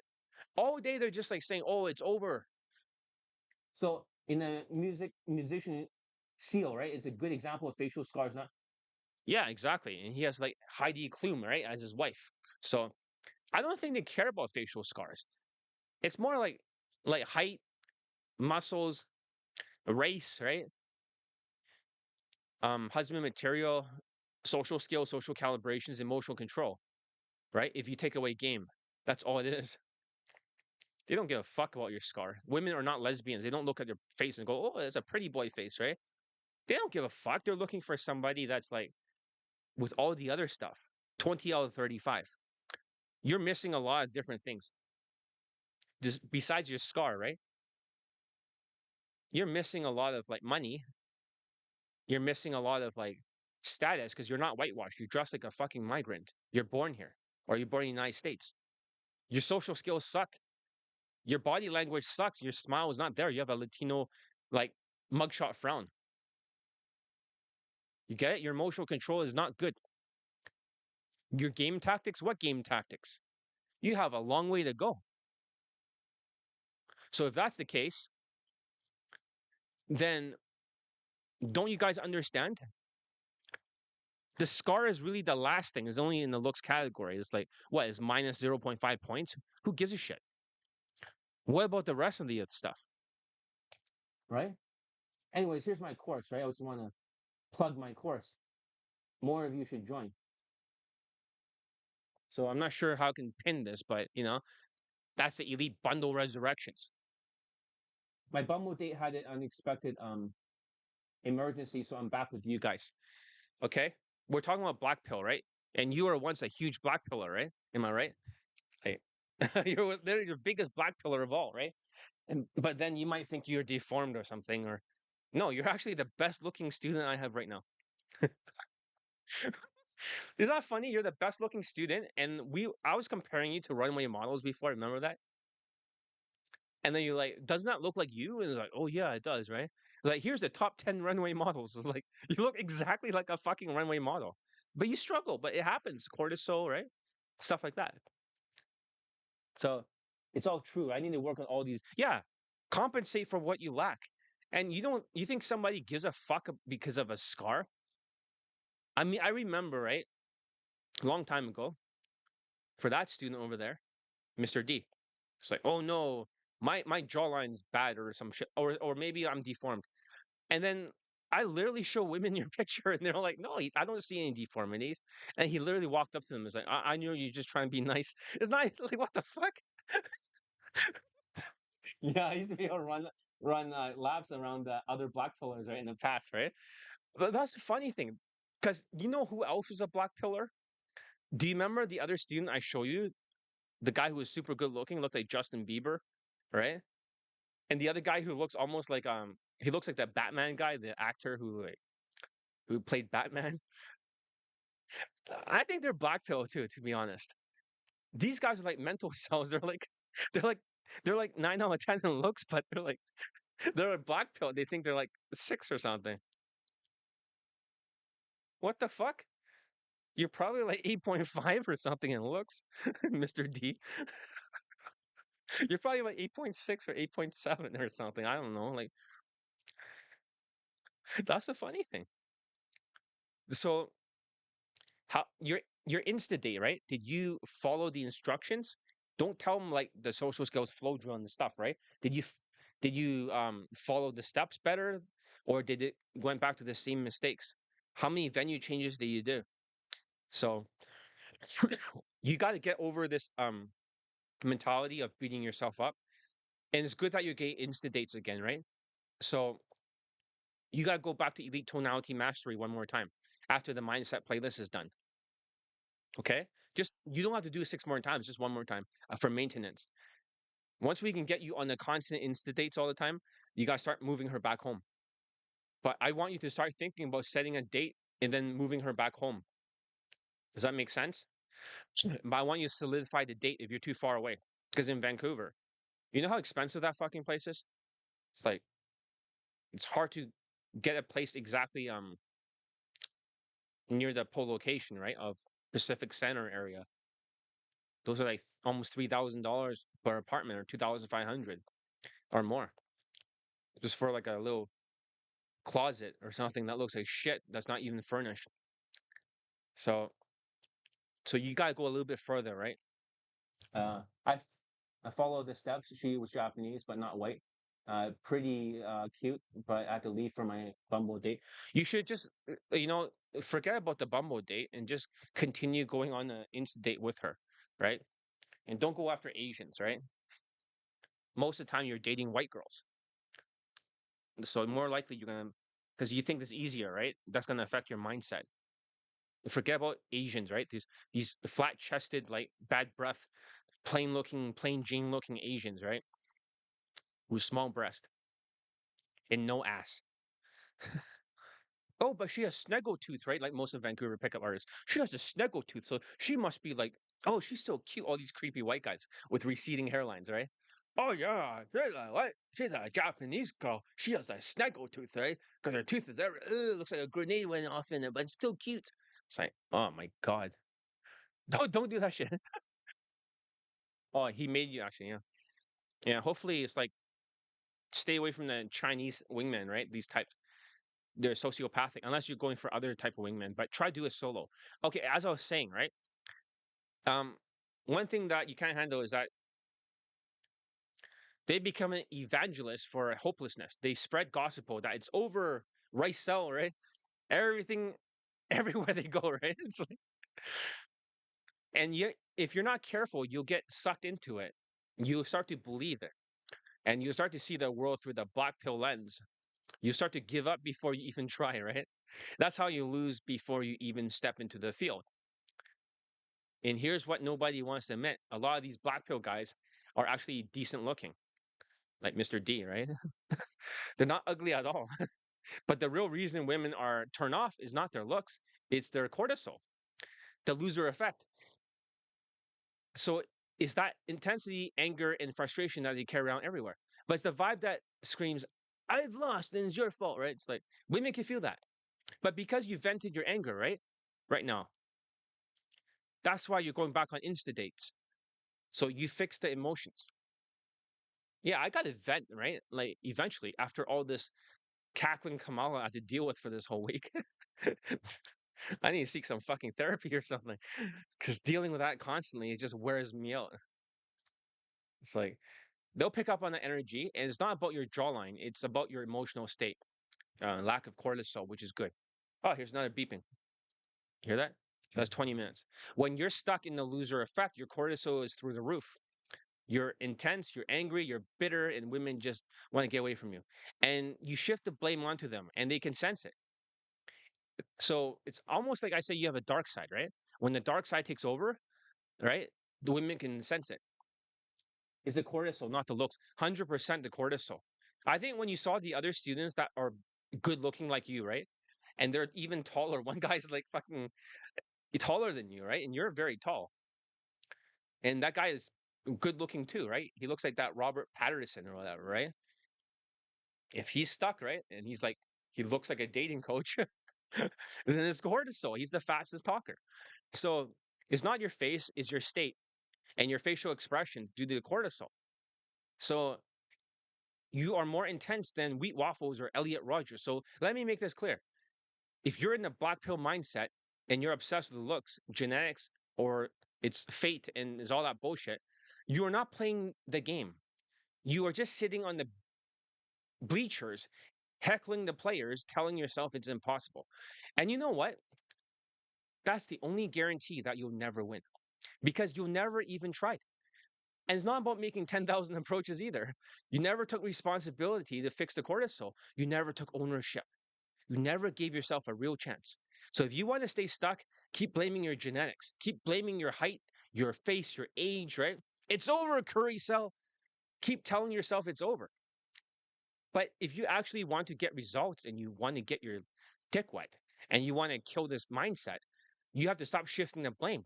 You have to take extreme ownership and join my coaching. And you have to look in the mirror and say, what can I control? What can I improve? What skills am I missing? And I'll tell you for the Elite Bundle Resurrections is in the link below. So you guys can see it over there. Like I said, I need more students, okay?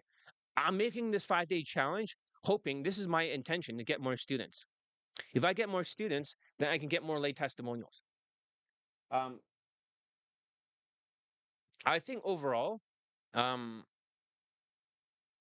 I think it affects his facial expressions and his tonality. He will start to sound more bitter. He'll start to sound like, okay, yeah, so, uh-huh. So that's one thing. The facial expressions are not like happy. It's not like they're smiling, the happy, fun, carefree, positive vibe. It's more like very tense and like squinting and also like very like there's no smile and there is a lack of facial expressions. It's very like non-elastic. It's very incongruent. That's what it looks like. It goes against it's kind of like stress can show up in your face. You want to be elastic and congruent. So that's the only way you'll never break out. And that's the only way you ever like get results. And the truth is, no one else is going to tell you that, but I will, because I want you to win. Stop consuming black pill concepts. So if we had to look at it, right, from the first principles, how is all this happening? Okay, let me just copy and paste this again, right? Make sure people are there.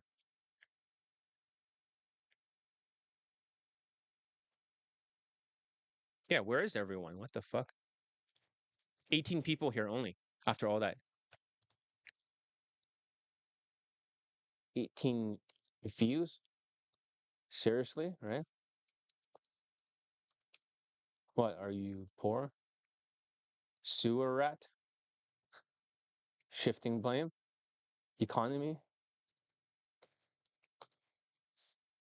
Stupid. All right, let's continue. So, yeah, you can share. It's all good. Yeah, at least it's a learning lesson, right? I don't want to embarrass you, right? Or anything like that.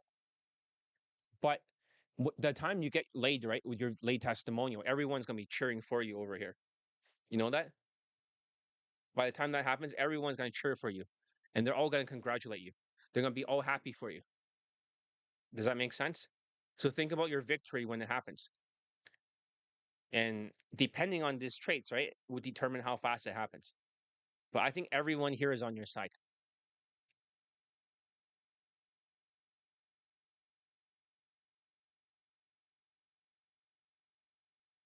Okay. So he says their fitness channel, it would be good if he could recognize how the black pill has a capacity to affect expression. Oh yeah, it definitely does affect the expressions, right? So congruency is king. Okay, so how does all this work, right? I talk about their different operating systems, right? They're different operating systems. So believe it or not, the PUA type, right? Like the dating coaches, the PUA pill, the red pill, the black pill, the MGTOW, and also the well, not MGTOW, but yeah, maybe some of them, Asian masculinity pill. So what mental illnesses do they have, right? And why is it a different operating system? So imagine all you guys are all the same, okay? Even the far left, right? Or Karens are the same. Politicians are far left, right? You're all like sociopathic, delusional, angry, crashing out, irrational, right? Narcissistic, Machiavellian manipulators, and also very sadistic. You're delusional, ADHD. So you have all these traits, right? It's the same hardware, believe it or not. So imagine all you computers are all full of viruses and it has bad hardware, right? But you all have the same hardware, okay? Red pill, black pill, all that stuff, right? Does that make sense, guys? Same hardware. There's a far left brain. So what is the difference then? Why is a person red pill and the other guy is black pill, right? What is the difference between the two? It's the operating system. One of them found the red pill more appealing, so they start listening to Fresh and Fit and Rolo Tomasi. The other guys start listening to like PUA hate and looks max or lookism and forums and all this other stuff, and they consume like face and LMS face angles, right? And then wheat waffle stuff. So it's that what they consume becomes their operating system. Asian masculinity consume like ABCs of attraction shit and even Queefing Casanova stuff. And they start thinking it's all about muscles and good looks. And then it's not about social skills. And you need to go to Latin countries, right? Be passport bros. They start absorbing that Asians are not enough unless they're masculine. You get it?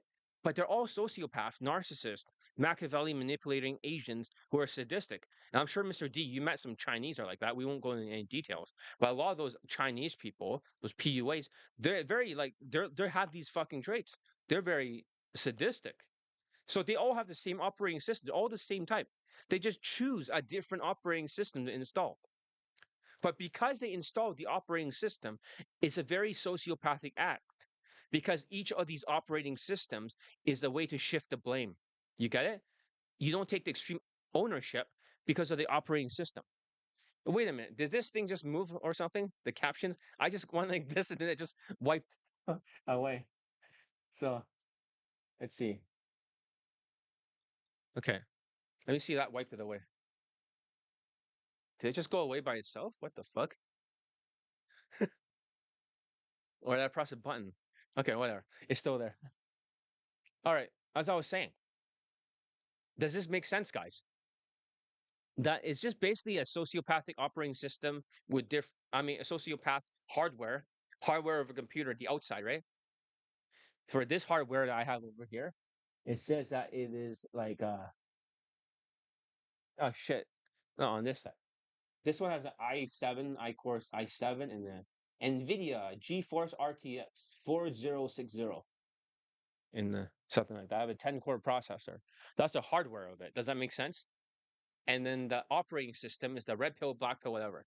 And also, you saw with Mr. M, right? When I was talking with him about cackling Kamala, that's basically he's overloaded because he cannot focus with two jobs, right? He's overloading his RAM in his computer. So it's kind of like a RAM. And when Latino fuck behavior, that's basically saying that they're a one core processor, a Pentium 1, oh 01, like this is from 1995.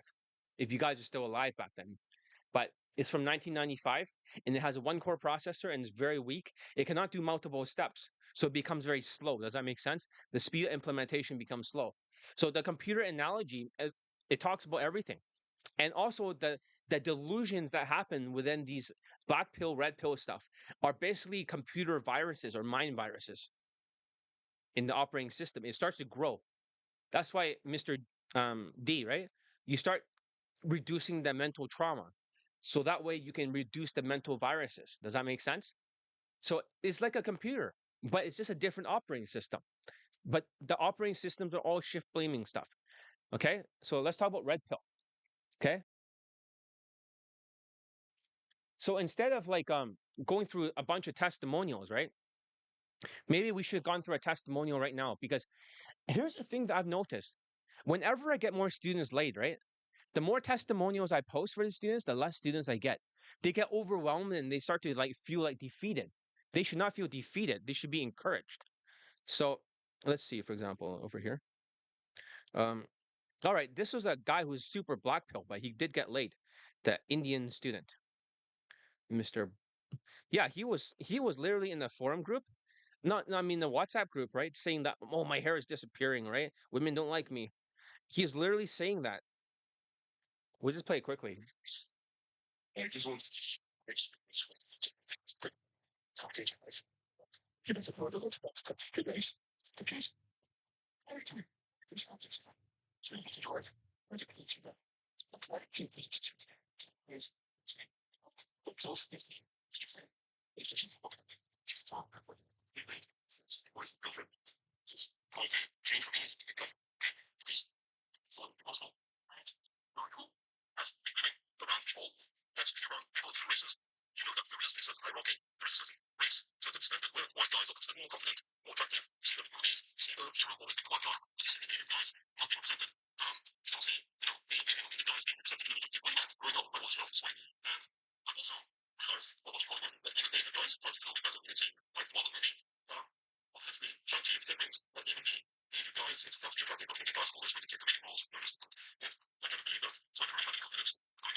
It's over, Curry. So no, just joking.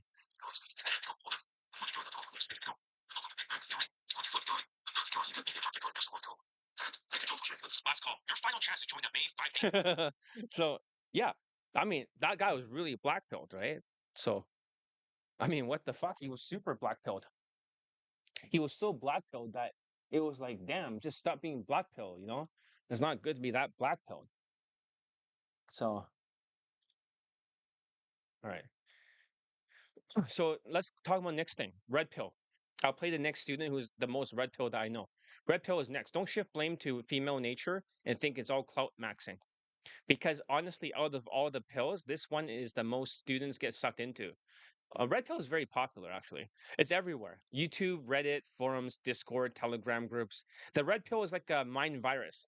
It spreads very fast because it gives you a ready-made excuse for everything. You don't have to think for yourself, basically. You just have to memorize a few catchphrases. Blame female nature, and suddenly you're woke, right? Like, oh, she's jumping on the cock carousel, right? Oh, it's female nature again. Oh, she's gonna hit the wall, right? That's red pill, right? It's like, oh, don't get married because she's gonna take half of everything. Like they have the same talking points. But let's be real, most of the red pill guys aren't awake. You guys are just sleepwalking through your life with a new set of blinders on. You traded one set of blue pill lies for another set of red pill lies, and you call it the truth. So let's break it down. What is red pill, really? As a belief system, is built on the idea that women are hypergamous, that women only want the top 10% of men, and that they're riding the cock carousel. That Here's the truth, right? Unless the woman is narcissistic or something like that, in far left mentality, like sociopathic, most of them will not have a high body count. Believe it or not, it's not super high. They get into relationships really quickly. Unless she's like narcissist, then it'll be super high. So the female nature is fixed, ruthless, and always looking to trade up. The idea is that you need status, clout, money, looks, that you need to be an alpha or a high value man or even have a shot. And if you're not, well, you're just a cannon fodder, you're invisible, and you're the beta, the provider, the backup plan. The red pill tells you that game is all rigged, that women are always looking for the next best thing. They are not yours, it's just your turn, as they say. And if you buy into this, you start to see every interaction through the filter of suspicion and competition. You start to think that every woman is out to manipulate you. You start to believe that you need to one up every guy in the room just to have a chance. And you need to have a bunch of clout, Instagram, with a huge lifestyle and clout chasing. And here's where it gets really toxic because red pill doesn't just make you paranoid about women, it makes you paranoid about yourself. You start obsessing over status, your money, your looks, your alpha behaviors. You start seeing every little thing as a test. You start asking yourself, am I being alpha enough, right? Did I lose my frame? Did I show too much interest? And you'll get stuck in your head, second guessing yourself. And that's the trap. Because the more you choose status maxing, the more anxious you get. The more you listen to Fresh and Fit and Rolo Tomasi, right? These guys who sound super feminine. The more you try to hold frame, the more rigid and more unnatural you become. You stop being yourself. You start being a caricature, a walking, talking red pill meme like Andrew Tate. And women can smell that from a mile away, how try hard it is. And you think you're being high value. You're just being weird. And you think that gaming the system, right? But in reality, you're playing yourself. Let's talk about the blame game here. Red pill guys are the masters of shifting blame. If something doesn't go their way, it's never their fault. It's always the female nature. It's the hypergamy, or hypergamy as they call it. But I call it hypergamy, but it's hypergamy. The modern women, as they say, oh, it's Tinder's fault. It's Instagram. It's all these simps, right? It's all these. It's like the chads, and you see all this. See how all this works. It's always something outside of you. The sociopathic mindset, the bad hardware. Because if it's not you, then you got to shift the blame. So, do you think there's some truth to these black pill beliefs, like a formula? I don't think so, because my formula is what gets the most students late for pickup. So my formula is probably very accurate. Looks is out of 10, right? Money out of 5, status out of 10, social skill, social calibrations, emotional control in game is 2.5 points each. That's 10 points right there. 20 out of 35 equals late. So game is basically only like 1/3, or maybe like almost like 1/4. It's close to like 28%. So looks does play a role. But also, if you don't have a good looking face, you can always add some height or some V shaped body, right? So you can use elevator shoes. You can always dress better. So the looks can always fluctuate. But looks by itself does not get you over the 20 out of 35. So even if you had like 8 out of 10 looks or 9 out of 10, okay? Let's say you're 9 out of 10. You're white. You get 19 points, right? But you have no game, and then you also have no body language. Let's say you had good body language, at least like a little bit, and then most of them won't, right? With black pill. So that's will be 0. Social skills, they won't have it. So they'll be minus 2.5 points. So that I forgot what it was before. Was it 20 or was it 19 and whatever?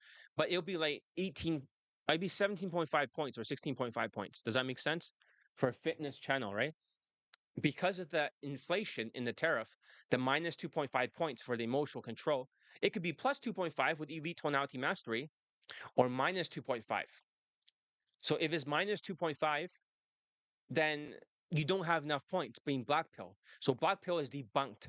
So yes, looks do matter for about 27%. But what about your race? It matters for another big percentage. In your social skills, social calibrations, emotional control and game, it also matters a great deal. In fact, you should join me or something. Let's see. Oh yeah, here's Elite Bundle Resurrections. You guys should join the course, right? I'm trying to promote it because if I don't get more students, I won't get more late testimonials. If I end up with no students because of the 5 day challenge, I will never make another 5 day challenge again. This will be the last one. So you guys should really enjoy it, right? So, and then I'll just make nothing but golden nuggets of Vice videos. And then I just don't bother with this anymore. But you guys are here. So I'm going to give you the very best class for the 5 day challenge that I can. So, as I'm saying about Red Pill, drop a like for the truth in eye opening. Exactly. Please give me a like because if you don't, right, then the algorithms are is not gonna like help me reach more people. The algorithms, people will just ignore me. That'll be bad. All right. So as I was saying, you see how this all works, right? It's always something outside of you. Does that make sense? So we talk about internal beliefs, but this is all external. Everyone naturally has external belief that it's the external's fault. It's never you, never your lack of social skills or never your body language lack of social calibrations or congruency. It's always never your lack of, yeah, emotional control either. It's always the system. It's always like, that's why so many red pill guys never get results. They're too busy building a case against women, against society, against the world. They're too busy. They're in court 24/7. They're playing both the prosecutor and the victim. And the verdict is always the same. It's not my fault, as they say. But here's the brutal truth. If you're blaming female nature, if you're blaming hypergamy when you should be building your 20 out of 35, if you're blaming the dating market, you're and blaming the economy too. You're never going to get results. You're just going to get more bitter and more resentful and more stuck. I've seen that hundreds of times for the students. Guys come to me after years in the red pill trenches. They read all the books, right? And one guy who was in Vancouver, right? Who was Middle Eastern, his model girlfriend, she cheated on him. And then he watched every Fresh and Fit video and he lost his fucking mind. Basically, his bank account, and he was making six figures. Fuck, that guy was making six figures, all $100 bills on top of the bed, showing me that. I screenshot it, put it in my sales letter. All his money's wiped out because of Fresh and Fit. He watched like over 2,000 hours of content. He literally watched every single podcast. And women are like, why are you crashing out? You try and be like that Fresh and Fit podcast? That's how bad it is. Because these guys don't have social skills and social calibrations or emotional control. That's why they're always angry at women. They need to fix these three things first. Make sense? They watch all the videos, they know all the lingo, but they're not getting laid. So they're not happy, like Fresh and Fit and these people. They're not living the life that they want. Why? Because they never took ownership. They never looked in the mirror and say, maybe it's them. Maybe they need to get better. Maybe they need to learn actual skills. Maybe they need to stop blaming women and working on themselves. It's not more muscles or height or clout. When they do, when they finally drop the red pill excuses, that's when things will start to change. But that's when red pillars will start to see results. That's when they start getting laid. That's when they start enjoying the process again. And that's as long as you're stuck in the red pill blame game, right? You're always going to be spinning your wheels because never your fault. You're not learning new things with a growth mindset. You're not growing. You're not changing. And you're reciting the same tired lines. Oh, cock carousel, right? And then, oh, you need more clout. Women are going to hit the wall. And you're wondering why nothing is different. Now, let's talk about the other side of the red pill that nobody wants to admit, this obsession with clout maxing and status maxing. You start to think you need this high income skills, right? You got to be a fucking club promoter. You got to stand next to women and take a lot of pre-selection pictures and optics and shit. That's what you start to think. And then you start to think that you need this insane high status lifestyle that takes a lot of money that you don't have. And then you need to be traveling on like all the time, showing off on Instagram. Oh no, you're traveling to another country. You must have money because you have a third world money status advantage compared to the local Colombians who are poor and eating out the trash can sometimes because your vacations and your network and you start thinking it's the only way to have some high status job. to look like you're living the dream 24/7, and you believe that you need clout maxing, status maxing, lifestyle maxing, exotic advantage in those shitty countries like the Philippines when all the women are all frog-faced Filipinas or Latinas. They're all brownish looking or olive, and then you're a different race than them, so you have exotic advantage. But here's the reality: those are just not enough points to go around. You're like, what? There's not enough points to go around. You're like, what do you mean? Just think about it. You're a red pill. You're white, so 10 out of 10. Okay. And then you have 4 points for status. You have high status lifestyle, high status job, throw all money status advantage traveling, and also exotic advantage. Okay. Now you guys, um, 10 plus 4 is 14. And then let's say your looks was 6, right? Now you got 20. But because there's no skills anywhere for social skills, no social calibrations, is all like status maxing because your body language is angry and your emotional control is like minus 2.5 and you have no game, you're a game denier, your 20 points becomes 17.5.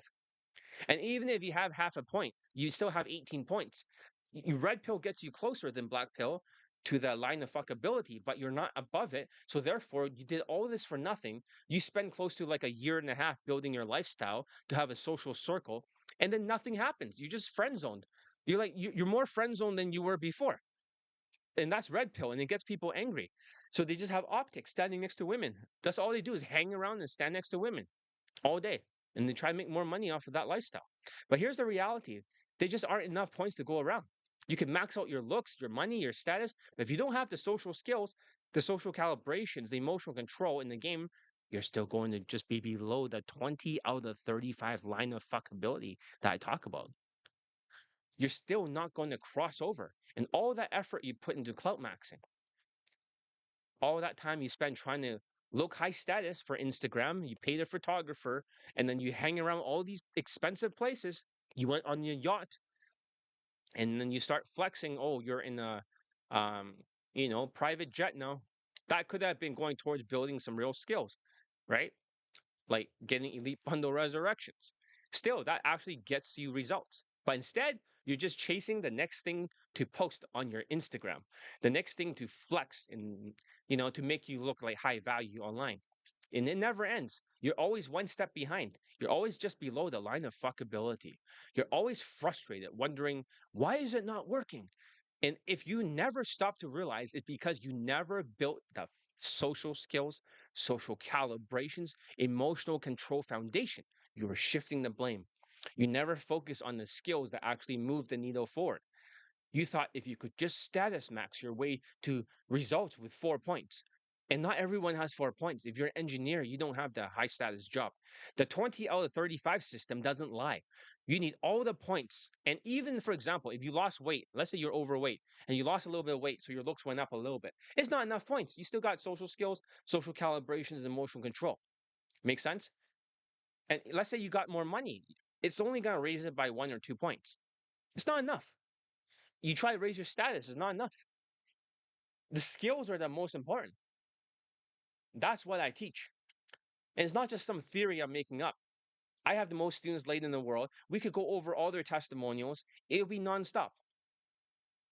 So we'll go in the Philippines, push you over the line if you're close. If you're white and stuff, in the Philippines, it'll be easier for sure because you're white and then exotic advantage. And Asian women are like, they like white men because it's hypergamy or hypergamous. So, and that gives you some status. And that's an easy place. That's not even game. That's like super easy. I wouldn't recommend it. It won't make you feel good about yourself. But yeah. So all these points are not just like a few maxed out, but until you get that, you're going to keep spinning your wheels. Let's talk about the sociopath traits here because red pill is full of them. It's all about winning at all cost. It's never about apologizing. It's always about going on the attack, especially if someone calls you out. It's all about never feeling guilt or remorse. It's all about building a wall around your ego so nothing else can get in. But here's the thing: if you never let anything in, you'll never let yourself grow. You'll never change. You'll never let yourself actually connect with anyone, not women, not friends, not even yourself. You just be a fortress of excuses. a castle made of red pill memes, and you wonder why you're alone because you wonder why you're not getting results. You wonder why you're not happy. It's because you're running the same old operating system. You're just calling it something new, right? It's the same shit, different label, different operating system. So if you recognize yourself in any of this and you feel that sting, if you feel that resistance, if you want to argue with me right now, that's the red pill talking. That's your ego trying to protect itself. That's the blame game in action. But if you want to win and you actually want to get results, if you actually want to get laid, if you actually want to enjoy your life, you have to drop the act. You have to uninstall the red pill operating system on the hardware, the sociopathic hardware, and take extreme ownership. And you have to look in the mirror and say, if it's, you know, if it's meant to be, it's up to me. It's not women, it's not society, it's not Tinder, it's not Instagram, it's not hypergamy, it's not female nature. If it's meant to be, it's up to me, right? Everything that happens in my life is my fault. If you have that mentality, that's when things can change and you start getting results. And that's the truth. No one else is going to tell you, but I will because I actually want you to win. So I know we're playing the same testimonials for the recent students who got laid during the 5 day challenges, right? But then again, if people don't care and they're indifferent to it, then we won't have any more, right? We won't have any more like late testimony. Like we won't have any more 5 day challenges. So I hope they're paying attention. Let's see how many people viewed it.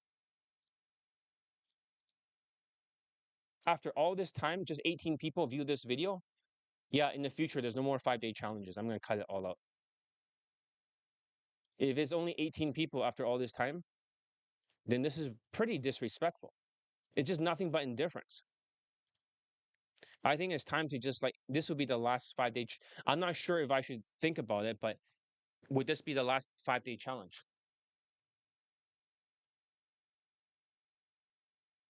This is pathetic because what I'm teaching you is so profound. I'm gonna kick out a few more people then.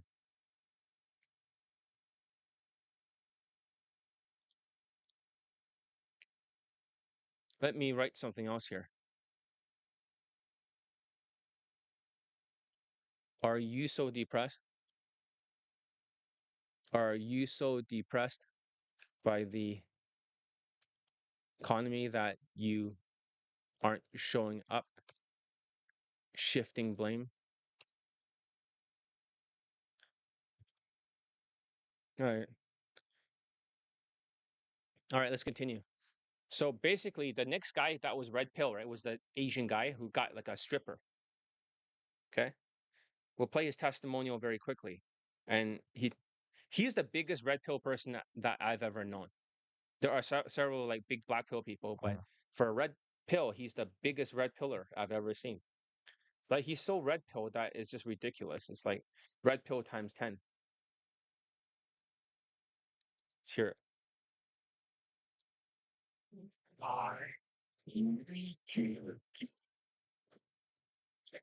This is so many.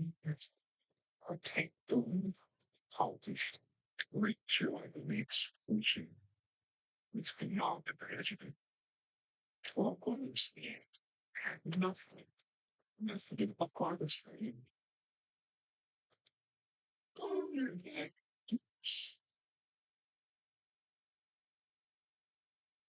Shit. If you want your own scripters partnership with me, and all because of John's having told out. Wait, this is the craziest thing I've ever seen. It's just a few subtle differences in tone that make all the difference in the translation. All of it. It's literally the secret to the universe, to all human interaction. Tone. It's tone. Nothing else matters. If you're not under the tonality, you're cooked. Victimization, you're the terms. Absolutely. Oh my goodness, feels good. Feels good. Because I was in the dog, I swear on it. This is what got me on it. This chicken be tonality training, that specifically is what got me on it. The hottest girl I've been with.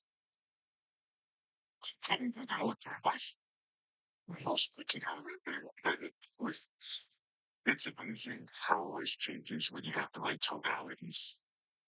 I couldn't do it without this really, really hard pull because there's no choice around it.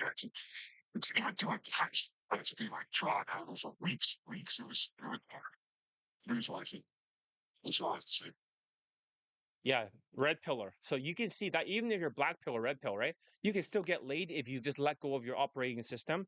And at that time, if you finally listen to me and you finally do everything I say, and then you implement it, don't you understand? If you can demonstrate what I taught you out there, you automatically get laid.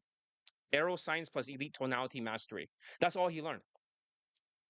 So I know these videos, like the more I play them, the more like people don't care because I become unrelatable.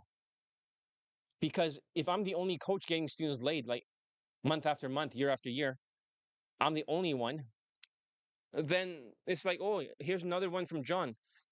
But you still worship white plausibility from other coaches. Come on now. All right. So let's talk about next topic, MGTOW. Okay. Men going their own way. So, all right. Men going their own way. Honestly, out of all of the blame shifting operating system, this one's the most defeatist. This is the final boss of giving up. This is the throw your hands up and blame the world and walk off the field mindset. It's everywhere now. It's happening in China, it's happening in Japan, it's happening in Asian countries too. It's not just like the West. This is like just starting in the West with the inflation and recession. Especially after 2020, the economy was the pandemic, and then 2022, the inflation. Housing prices, student debt, you name it, there was a reason to quit. Interest rates were like 6.1%. But let's get real about what's actually happening here. MGTOW guys love to make it all about the economy. For a lot of people, right, that are not here right now, and they're here in the beginning, they just drop off more and more. It's really about the economy. They're blaming the economy that they cannot afford my coaching. They think it's impossible to afford like a wife, im- is impossible to afford and support a family. So why even bother dating at all? It's all rigged, right? That's what they say. But the secret is that they should throw themselves into a relationship, into a marriage, and then they're forced to adapt. And a lot of times my students succeed. They don't make a lot of money at first, and then they start making more money after they're married. It's not worth it, as they say. Women are too expensive. It's too risky, it's costly, too much stress. Or they just check out. They pull the plug on their own lives. And they say, Ed, I'm going my own way, right? Why even bother? It's too much work. Women are too expensive, and then they're too much of a headache. They're just running away. They're not actually building anything. They're not leveling up. They're not getting stronger, smarter, or more successful. They're just hiding. And here's the kicker, all of this is just one big cortisol spiral. They're stressed out. They're overwhelmed. They've been constantly doom scrolling, watching the news, reading about the next economic crash. Their cortisol is high and through the roof. They're stuck in survival mode. They can't think long term, focus. They can't even relax. So what do? They blame the economy. They blame the government. They blame women. They blame society. They blame the West. They blame China. They blame Japan. Whatever country is trending on YouTube that week. It's always somebody else's fault. I'm not saying all MGTOW are sociopaths because sometimes normal blue pill people can be MGTOW if their money problems are there, right? They're going to start to give up easily. So is but the thing is that while this one is not the same hardware as all of them, a lot of the people that push MGTOW in everyone's face on YouTube, those guys are the sociopathic ones. But this is something that is like human nature with the economy problems and stuff, and they're perceived like it's just rigged against them. A lot of people look at Japan and stuff, their birth rate has plummeted. And I believe the United States birth rate is going to plummet soon. When people lost their social skills because of the lockdowns, then that's when the world flipped upside down. Then like 53% of men are single or something like that. They all flipped because of the pandemic, because of Fauci. So it's never them, it's never their skills, it's never their lack of action, it's never their refusal to adapt. No, it's always the world that's broken. But here's the thing, they convince themselves that women aren't even worth it. They say, why should you even try? That's not ROI, return on investment.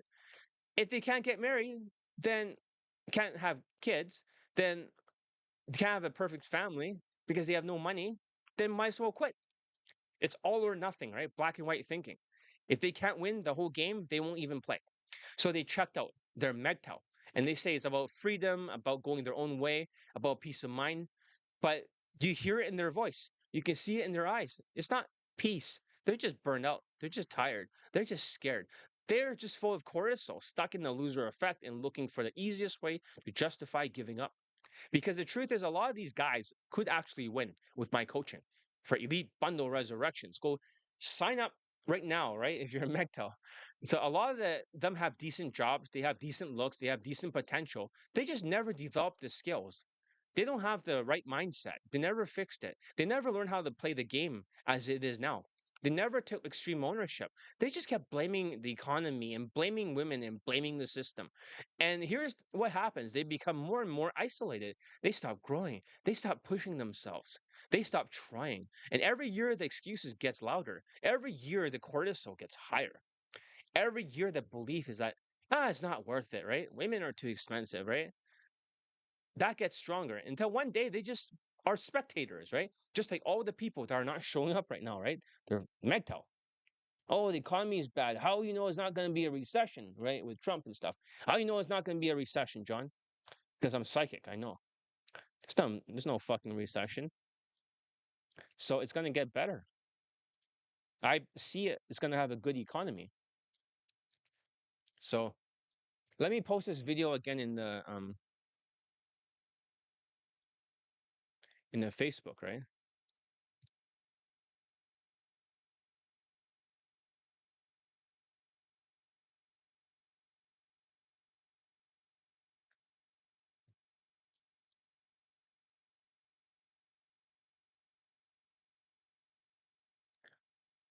One, two. Wait, why is it going so slow? Two. Stop being a loser. Be a winner.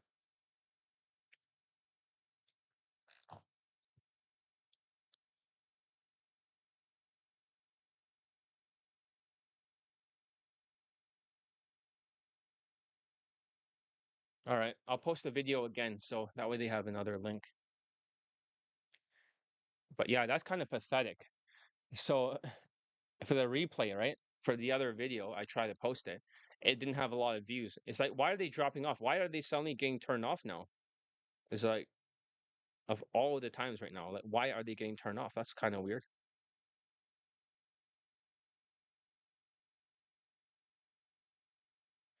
So let's see. The last video, I posted a replay later on because it wasn't loading. It took hours to load. So, damn, only 15 views for the last one. 17 views. Not good. If it reached 50, that would be great, but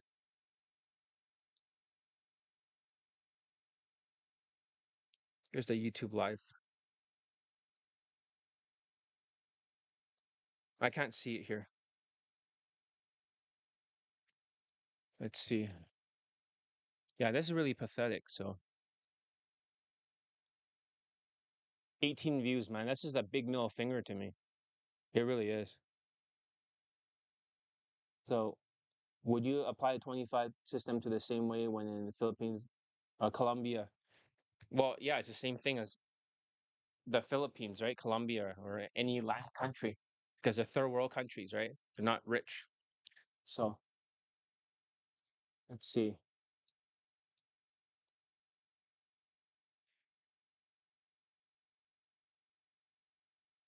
All right, let's continue. So watching their life go by, watching other men win, like my students, watching other men get married, like my students, and having kids and building families and legacies. And they just sit there, arms crossed, right? Telling themselves it's impossible. But here's the real tragedy: it's not impossible, it's just uncomfortable. It's just hard. It just requires a new strategy, new skills, and willingness to adapt. But MAGTOW guys don't want to hear that. They want the excuses. They want out. They want the story that lets them quit without feeling guilty. So they blame the world, they blame the economy, they blame women, and then they call it freedom. It's not freedom, it's surrender, it's quitting. It's just cortisol and blame wrapped into a new package. So if you're stuck in this mindset, if you're telling yourself it's all hopeless and you're blaming the economy, and if you're blaming women, if you're blaming the government, if you're blaming society, you need to wake up. You need to realize that is ruining your potential. You're just hiding from all the work that you need to do. You're just letting the cortisol and the excuses run your life. And if you're missing out on everything you could have, because the truth is, you don't need to have a perfect economy. You don't need to have $1 million.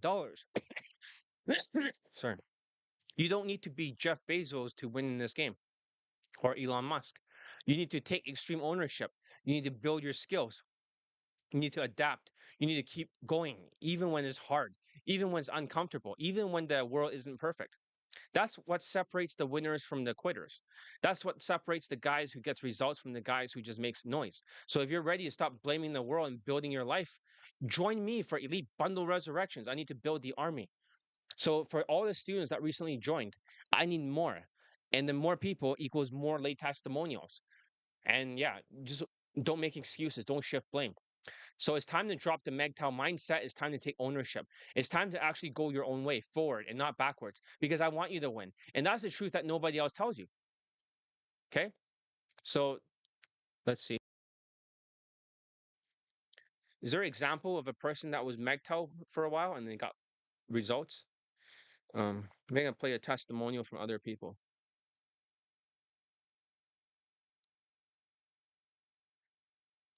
How about this? We'll just play a random testimonial from my second channel.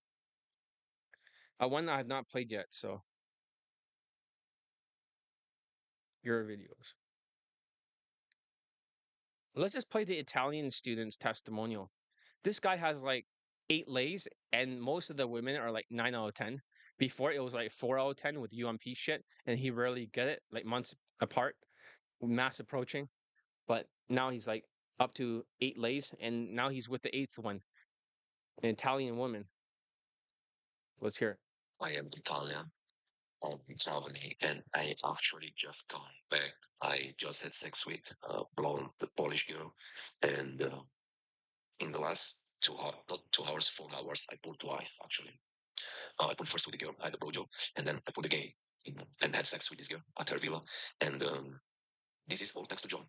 Since I switched to Indirect Game and I started flirting the way he teaches, and I started adjusting my tonality, like he's been showing me, and my body language, my results are going crazy. Like in the last days, I had You see how he's very monotone, right? He's gonna get less monotone when he's trained more with a whitewash tonality. many. Every day I'm getting instant days with 8s and 9s. And today I did the first lay since I've been starting working with John. I had pulse already, but I did not fuck close. But since he learned, he teach me to deal with objections. It's easier. And as a result, today I pulled and I fucked. And one blowjob and the other one sex. And yeah, I think I'm so fucking happy I'm starting working with John. His stuff is not easy to work with, and you have to adapt. And he will make you change your mindset. Will make you build a mindset of a soldier, of a fucking narcissist, like straight to the mission. And I think that's what I needed. And I think it's helping me also in other areas of my life, like business. And I also do Muay Thai, and that helps me. So yeah, I think he's the best coach ever. My friend suggested me, and he told me John is the best dating coach in the world. I was a skeptic. Yeah, but which friend told him I was the best day game coach in the entire world? It was like the Chinese guy that got 15 lays, 5 models, 5 white girls, 2 actresses. If I live in one of the countries, I won't have to fully get. No, if you live in the country, you need 20 out of 35, but it's like less points that you need to get over the line. So if you move there, you still need the skills, but if you don't have the skills, right, you still struggle. So if you're below, like you're like 19 points, you're still gonna struggle. In the beginning, but now that I'm working with him, I agree. I think he's the best in the world. And Because this guy traveled before, he could only get 4 out of 10s, and he can only get one every single 3 or 4 months, and a lot of rejections. That's what will happen to you. dedicated. Like he really cares that you get late. So he basically texts you every fucking day, checking you if you are working, if you're doing the work, and so you cannot get any better outside there. Like I think you know John, and you decide to send money to another coach, you're basically deciding to get scammed. So you're basically deciding to push money down the toilet. And I think there's nothing as good as John, not just for his style, is what he teaches, but also for the dedication that puts on you. Like when you work with him, you will see that he really cares about you. Like treats you like you're his brother, you're his son. Like checks on you every fucking day, make sure you're following the structure, you're doing the work, and I think he's the best. So I start working with John So this is the second laid testimonial. Let's hear it. 3 weeks ago, and yesterday, July 6th, I got the second lay. Since I started working with him, thanks to his training, And the more I'm working with him, to be honest, the more I believe he's the best coach in the world, like the best you can get. And lately, particularly, it made me do some adjustment to my fashion and to my body language. Also made me go to a chiropractor. And the difference I've been set has been like night and day, literally. Like since I'm wearing the specific pants and shirt is suggested, and made Yeah. me stand in a particular way with my body language. Yeah, the whitewashed tonality. I mean, whitewashed body. I mean, whitewashed fashion. Yeah. I'm distracted. Where's the new thumbnail? I'm just day number 3. Yeah, it says restream, right? So I want to change that. I hate the fucking word. Like the compliance I get in sets when I approach is amazing. It's insane. Sometimes it looks too easy. And also on dates like this lady I got yesterday come from a date with the girl I met a few days before. And it's become really easy to run dates, and not because of some tricks, some tactics, but because the foundation of things, the foundation of principles that John has been explaining to me this year, we have been hammering down, not this year, yeah, this month, we've been hammering down. And it made me realize that I don't need any tactics, any line, any specific tricks to call the girl home. It's about knowing the foundation. It's about having the right habits. And every time I follow what he does, even if I'm stubborn sometimes and I want to make the things my way, I realize that following his ways is the best because it's what make me get late. So all his teaching is like this, not just for days. Everything he teaches is about solid foundations, not tricks, not tactics. And yeah, again, the more I work with him, the more I'm convinced that he's the best. And that all these 4 years in this community, I wasted time listening to other coaches, to other pickup artists. And since I work with him, I see the quality of girls I'm able to date, to get laid with, has been much higher. It's been the highest than ever for me. Yeah. And so super satisfied of the work I'm doing with him. And if you want to get laid, work with John. Don't waste time with other YouTubers. Number 3. So I am one of John's students, and today is January 12th, and I wanted to record a video for my third lay that I will meet with him since I started training with him. The first lay I was on December 31st. Then I got laid again with another girl on January 7th, and then I got laid again yesterday, which is January 11th. And since I started working with John, after years of getting burned out from direct game and never getting consistent results, He's never getting sounding much happier in his voice, and also like less trauma. On top of that, he's more like expressive in his voice. type of woman I want. Now, John, I finally feel like I'm in control of my little life. I'm in control of choosing the type of woman I want to bring into my life. And I feel it because all the days that happened so far and all the instant dates I had with 8 and 9s, it was never happened by chance. There is a system behind this training that John has. And there are skills that he makes you teach. And most of all, there's a mindset that he wants you to build, which is tremendously helpful. And actually uses a mindset training also for my business. So it was an interesting lay, this one, because I had a second lay and then I got into complacency. And John told me you have to go back to your mindset list, you have to go back to practicing the drills. And that's what I did that day. I practiced the mindset, I practiced the deal, my social skills. And then I went out and I pulled and I closed the girl. So it's not is cause and consequences. If you do what John teaches you, you will get laid as a consequence. It's not a chance, it's not luck, it's not SMB because I'm 5'8". It's not status. I mean, I started having these results since I started working with John after being in the game community for 4 years. So after 4 years of paying other coaches, of following other gurus, whatever, now I finally feel like I solved this problem. I always obviously want to get better and get more results, but after years of like pain and feeling like shooting in the dark, not having a direction, now I finally feel that with John I can get the results I want. And that's fucking amazing. And I think that's what every man wants with their daily lives, to feel like they can get the woman they want when they want them. And John is the man that you need to do that because he's doing that with me. And I never thought I would get to this point. So I suggest John every fucking day of the week. Hello. Next one. So I wanted to talk about the 25 minutes same day delay I had yesterday with the Kazaki girl. Yesterday was January 20.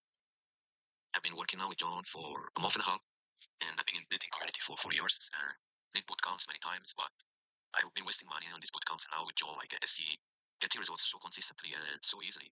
Sometimes I feel like I'm cheating. And yeah, I keep saying this. John is the best day coach in the world, and you don't need to do boot camps. You can save the money and still get way more results than all these other guys do have with these fake coaches boot camps. So yeah, the thing is that the stuff that John is making me focus better is things that most people, most coaches will never talk about. Easy stuff like how to nod when one talks, and you think this is does this really have an impact in your interaction? And it actually is. It actually is. And John has been able to break down the game, like the auto successful interaction in tools. true principles, which seem really basic, but is really what makes a difference in the lays you get. And matter of fact, yesterday I visited the fourth lay I get since working with him, and it happened in 25 minutes with a Kazaki girl that usually are really conservative. So, I mean, go on this website, see how many fucking lays he has from his students, and I think there's no more evidence you can get. So if you want to get laid fast, as fast as humanly possible, talk to John. Next one. Hello, so this is my testimonial for John, and this is the fifth lay I get from him from Daygame. And yeah, since I started working with John, like my game changed completely, become way more natural, way without bullshit technicalities, without routines, and so on. And beautiful things that John system works without you having to like doing some spending thousands of dollars on boot camps. And most of all, it allows you to sleep with girls way above your level, and without spending money, without having to do crazy shit like social circle, and without using stupid routines. And yeah, so this is my fifth lay, and yeah, I'm still convinced. Like the more I work with John, the more I'm convinced that he's the best day game coach, especially when it comes to helping guys becoming more natural and have like a radical change rather than like a surface level change that you have when you do like these stupid boot camps and you're just excited about the boot camp, but then you go home and you go back to your level. But with John training, you basically absorbs his systems and you build new habits that you bring with you the rest of your life, so you can go out and get laid effortlessly. Like I got this lady, I'm not even doing cold approach these days, and got this lady from the game with this Russian girl that I met on the beach, and yeah, this is the point. Like when you work with John, you build habits that stay with you. Like you don't need to do like 100 approaches to warm up and to get in stage and do some speed bootcamp that the effect lasts just for 4 days. You build these habits, you build this part of your personality that allows you to attract He can get laid in 1 to 6 approaches because he's leveled up. He always practices drills. girls anytime. Like sometimes I go to gym, I go to the coffee shop, I go to the supermarket, and it just comes natural to me to take numbers, get dates without even having to go out just to meet girls. Like it becomes part of your life. And it's becomes so easy to talk to girls, to bring like new girls in your funnel that it's basically you have to go out just to do game. Like when you learn what John teaches, you just have to exist, be out there, like in a place where there are girls, and you start so easily. Like it'd be so easy to start conversations, and then through these conversations into pools, super fucking easy, like so natural that sometimes I'm surprised. Like I'm not doing anything crazy. I'm just following the algorithm that John shared with me. With is super simple. It's like few steps you have to follow to keep the conversation going and to build the, to be flirty, and that is all. Like then it comes so easy to pull that. Yeah, just naturally getting laid with the girls above your league without much work. So it's fucking amazing. And yeah, if you want to invest in coaching, you should work with John because he's the only one that will. I work with many coaches, and he's the only one that allowed me to build a new personality, a new way of being, which is naturally attractive. It's not like some if I say that I have to put some stupid routine. It's not some excitement I have from the bootcamp. It's just like myself. So I just go to grocery shopping and start talking to girls, and then try to pull. And if the logistics do not allow to pull, get a number, then go on a date and then pull. So fucking easy. So I Next wanted one. to talk about my seventh lay I had when training with John. And yeah, so this is my seventh fuck close since start working with him. And the main difference I noticed since I'm working with John is that the quality of gears I'm able to get is way higher than before and is more consistent. And this is because we focus on habits, on drills, on improving my vocal tonality, on improving my body language, and this helps me to yeah get these higher quality gears. And this lay I had is actually with gears who is 20 years old and is 10 years younger than me, so it's like living the Leonardo DiCaprio's dream. And yeah, this is thanks to the drills and exercises I do with John. Eh, Yeah, I know John can be like tough sometimes and like being a tough character, but I think it's really worth investing in him and it's really worth in having him as your trainer because he's the things you learn with him are going to stay with you forever because he helps you change habits, create new neural pathways that are going to stay with you forever and hence are going to help you get woman forever. So this is a video I want to record as a testimonial for another lay I got since I started working with John. And this happened on June 30. So this is the second lay of this month. And even these ones, as every other lay I got since I started working with John, is that they're all very super high value women, not just for looks, but even like personality wise. So they're like my type of women, with whom I would start a relationship as well. So it's really great. And what I want to say, yeah, like it's what's getting better working with John is that now it's becoming more effortless. So I'm basically slowly becoming like my game is becoming more natural, so it's free from tricks and techniques. And yeah, also like heard some people say that it's because I'm like good looking and shit, but I mean before working with John, I was not getting these results. Like I was not sleeping with this type of woman, so like it's not because of that. Yeah, and I mean my SME is also because of the suggestions that John gave me, so everyone can improve as well that side. And yeah, of course, this last day is from Daygame, so I met this girl in Daygame, and then I went to date her and get sex. And so yeah, this is it. I suggest everyone to work with John, everyone who wants to like develop natural gains overlying on tweaks and tactics who are like only short-lived, but never actually work in the long term and never actually work with higher caliber women. Yeah, so basically that's his testimonial. He was traveling and stuff too. So that's what he can get. And he banged so many white women and eventually with Italian women, that's his race. He quit the game for her. Whenever a student gets a woman that they want, they usually quit the game and they just have a relationship with her. The Jewish white student, he got an 8 out of 10 Ukrainian. For him, he got like this Italian woman. For the other Chinese guy with 15 lays, 5 models, 5 white girls, 2 actresses, the second actress, right? He quit the game for her and he married her, and now he's a father. So does that make sense? A lot of these students, they don't stay in a purgatory like UMP, like shitty fucking students. Just 3 out of 10, 3, 3, 3, 3, 3, 3, 4, 3, 3, 4, 3, 3. These guys, they just keep going up there. 9, 8, 9, or I mean 9, 8, 8.5, 9, 9, 9, 8.5, 9, 8, whatever, and quit. At least for him.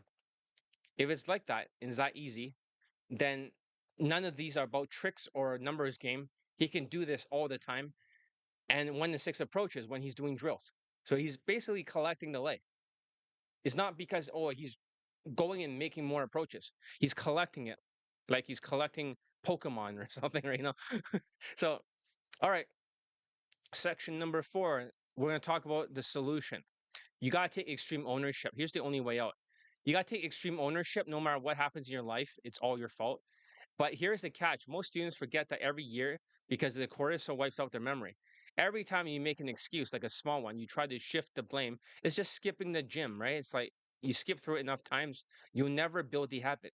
Skip enough times and you'll never do the homework. Skip enough times and you'll never get late. Look at all these students who didn't get results. They all have the same sociopathic traits for the hardware, right? But the ones who did get the results, they all took extreme ownership. They had enough grit. They had a growth mindset and they were changeable and teachable and willing to do the hard work, but they're willing to actually change. That's the difference. They're willing to actually make the adjustments and show it in the field. So, Mr. D, right? Right now, you only have 30% of the socials for the facial expressions, right? And the tonality for whitewash. You need to have the other 70%. Make sense? It's just these guys had it all out there all at that time. They just adapted faster. They didn't just sit there blaming the world, blaming women, blaming the economy, blaming the genetics. They faced their pain, they took the responsibility, and actually did something about it. So let's break down the solution for each blame game mindset. So, black pill, the solution is to stop shifting the blame and then fix your state. First of all, you're stuck in this black pill, right? You got to stop blaming your looks, your genetics, your height, your race, whatever excuse that's running through your head. The truth is, a lot of guys who are deep into the black pill aren't even ugly. What's killing the results is that their loser effect, their cortisol, the stress, the anger, the bitterness. That's what women pick up on, not your jawline. You need to fix your state. You need to take ashwagandha, St. John's wort, and other things, right? For whatever. And also ashwagandha to get your cortisol fixed. You celebrate small wins and manage your stress and start, pattern interrupt in cycle of negativity. Above all, take extreme ownership. Ask yourself, what can I control right now? Focus on building real skills, not obsessing over what you can't change. If you need help, get coaching, get feedback, and actually do the drills. You can't build a new life if you're busy blaming the old one. So, red pill solution, stop chasing clout and face your anger. For all the red pill crowd, here's the reality: stop wasting your time on clout maxing, status maxing, and trying to impress women with your Instagram lifestyle. You're just, if you're a normal guy with a normal job, you're never going to outclout the top 1%. So you never have an Instagram like them. You can't run the game if you like that, if you don't have the resources. And even if you could, it wouldn't get you over the 20 out of 35 line of fuckability if you don't have the skills. Instead, you vent your anger first, right? You stop shifting blame on women, but you vent it somehow. You figure a way to get the anger out, or society, or blame female nature. So if you're pissed off, right, you talk to someone like a therapist or something if you need it. You channel that energy into action and actually working on your social skills, your emotional control, your calibrations. Stop hiding behind the theories and start getting real world feedback. And again, take ownership. So if you're not getting results, it's on you, not the algorithms or hypergamy or the dating market. It's you. MGTOW solutions, right? Take the leap, build as you go. Now, for the MGTOW guys, you're convinced that yourself that is not worth it. that the economy is too tough and that marriage and family is impossible, right? But here's the truth, you always figure out afterwards, you start. You don't need to have every answer before you take action. You want a family? Get into a relationship, get married, have a kid, figure it out afterwards.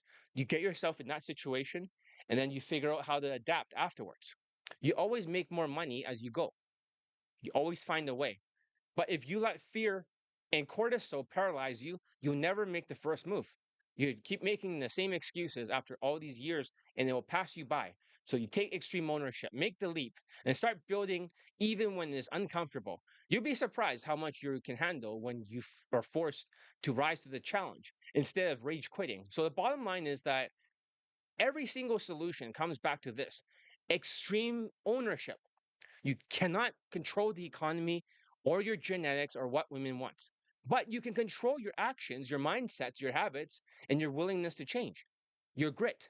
So if you want to break out of the blame game, you need to stop making excuses, fix your emotional state by venting, build real skills like social skills, social calibrations, emotional control, take action even when you're scared, get support, get feedback when you need it by training here. And above all, keep going. That's how you win. That's how you become one of my lay testimonials, but not just another guy with a story of why it didn't work out.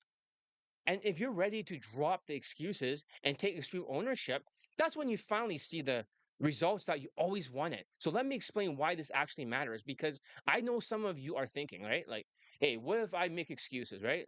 So what? I don't have grit, or I'm not teachable, or I don't have growth mindset. Who cares, right? But here's the truth that these aren't just buzzwords. These are things that create real transformation in your life. And this is what actually changes you. You can have the best tactics, the best system, the best coach, which is me, the best program in the world. But if you don't have these mindsets and you're shifting the blame, you're not going anywhere. You're stuck. You're pulling the handbrakes on your own progress and you're suffocating your own growth. So let's break it down teachability and changeability. So, if you're not teachable, you can't learn. If you're not changeable like these students who were black pill and red pill or PUA pill, and they adapted and did exactly what I told them to do in the field and they forgot, it means you keep repeating the same mistakes over and over. Like some video game character that keeps dying at some level and never learns how to beat the boss, or like Donnie Darko's movie, right? Or that Groundhog Day or something like that, or source code the movie. So does the cortisol ever fully go away or are you trying to mask? The tonality does mask it. The cortisol will improve by 32% if you take ashwagandha every single night for 3 months in a row. 32% is almost like one third. So you always be stuck at square one. No matter how many times you try skill index and belief, right? You don't believe you can do it, improve. Like if you don't believe you can improve, you won't even try. So if you think you can do it or you can't, you are right. If you don't build your skill index, your actual measurable abilities, you're just spinning your wheels, right? And belief is the fuel, skills is the engine. And if you don't have both, you're not moving forward. So get elite bundle resurrections and manifestation index, okay? This is your ability to take your belief and actually turn it into action. If the bridge between knowing and doing, right? The is basically your thoughts and your feelings is what creates a manifestation. So it's like the universe is like a chef. It gives you the meal that you have in your thoughts and feelings. It's like automatically can read you and give you your meal. In most cases, if you're getting like a burnt sandwich, right? You're like, I didn't order a burnt sandwich. The universal chef would tell you, hey, wait a minute. Your thoughts and your angry feelings are actually what's getting you that burnt sandwich. Get it? So if that's the case, then it's on you. You need to fix your thoughts, first of all. That means you got to uninstall the operating system of the black pill, the red pill, the MGTOW, the Asian masculinity movement. So if your thoughts are all negative and running wrong operating system because you're glued to the toxic forums and negativity all day, you're just reinforcing your own limitations. You're actually manifesting a bad future for yourself because you have the wrong operating system. You're programmed your brain to expect failure, to shift blame, and to get angry, and you're not manifesting more pussy. So expect rejections, expect the worst. And what that's exactly what you get. Your thoughts and feelings shape your reality. The universal chef would be like, here you go. That's but it's like, well, I try my best, but it's not 20 out of 35. So if you want to change your results, you have to change what you're feeding your mind and your emotions. You break the cycle or run new operating system. You need grit. And this is a big one. Grit is what gets you through the hard days. Trust me, there's a lot of people without grit, right? Without resilience. And that really sucks. Grit is what keeps you going when you want to quit. Grit is what separates the guys who gets results from the ones who just talks about it. Grit is really about resilience. It's about bouncing back when you get knocked down.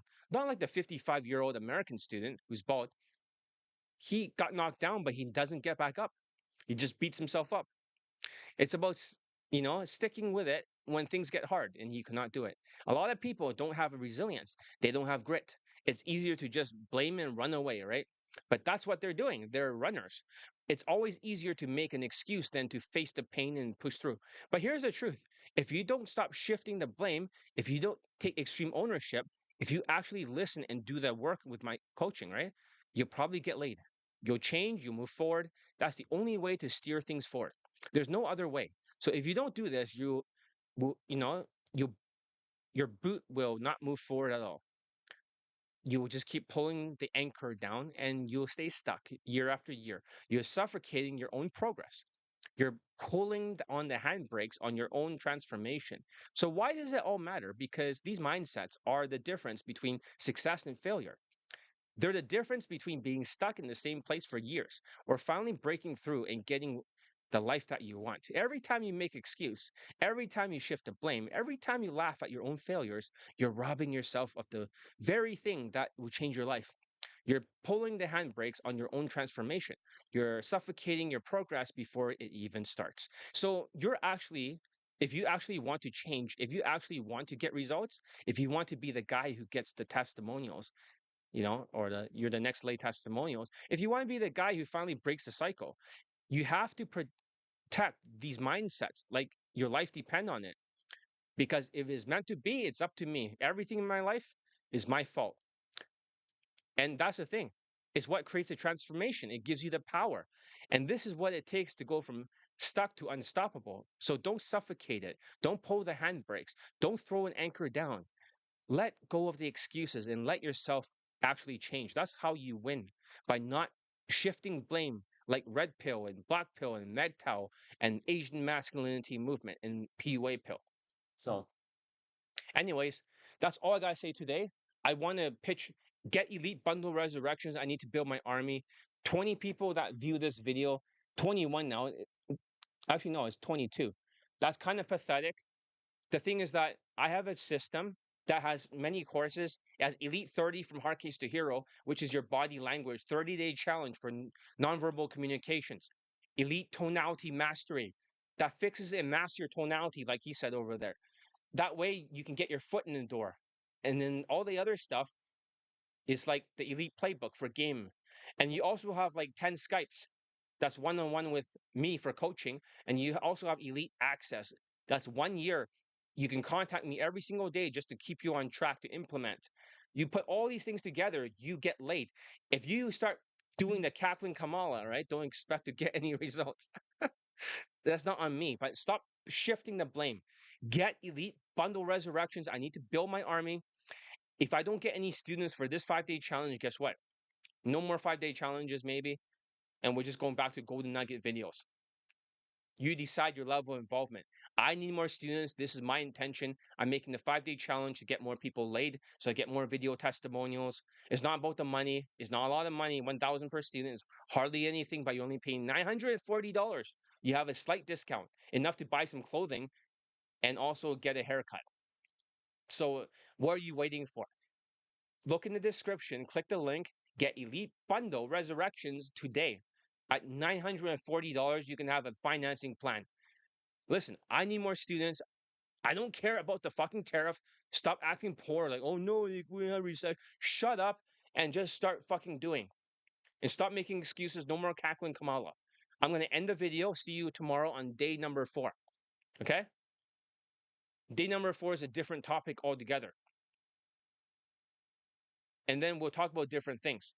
So day number 4 is going to be new, just like this one. Cackling Kamala is completely 100% new. It's not just like we're not repeating the same 5-day challenge as before. These are all new topics. Day number 5 will be half new, half old. Okay. But I'll see you guys tomorrow and look at my sales letter. I need more students now. Okay.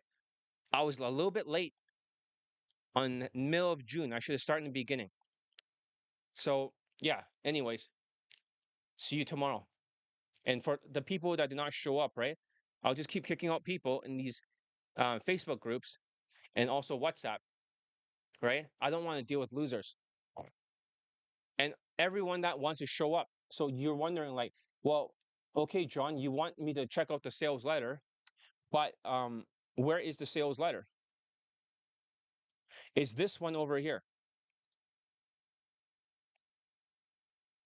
Okay, now we have 23 people. We finally having some people. Finally, when it's over. Look at the link. This is the sales letter. Okay, so just take a look, join it. I'm gonna try to improve the sales letter. Right? I'll make it shorter. I'll make it easier to read. I'm gonna try my best. But at some point, if you don't take responsibility, you're gonna shift the blame. I can't help you. I'm looking for non-blame shifters who can take extreme ownership. So if you want to join me, but you don't want to take extreme ownership, you want to shift the blame, you want to be slow, well, don't expect results. But if you actually can do it quickly, implement it fast, then join me. I need more video testimonials, so I need more students. Right here in the link below. Click it. So, anyways, that's all I gotta say. So, yeah. Any questions about Elite Bundle Resurrections? You can still pay for 1/3 of it. Start with Elite 30 for now, and then pay $666, and then you can get, the second part with Elite Bundle. I mean, with Elite Access and also Elite Playbook. And then the third payment gets you Elite Tonality Mastery if you cannot afford the whole thing right now. So there's many options. Listen, it's not a boot camp. Not that you can afford boot camps, but you're not paying for a fucking $8,600 boot camp for 10 days or something, or maybe 3 days for like fucking $5,000 from a white coach. That $1,000 is hardly anything. I was like, oh, it's a lot. Well, you want to pay for a fucking boot camp you don't get laid in? Come on now. Really? Anyways, I gotta go. So see you guys tomorrow.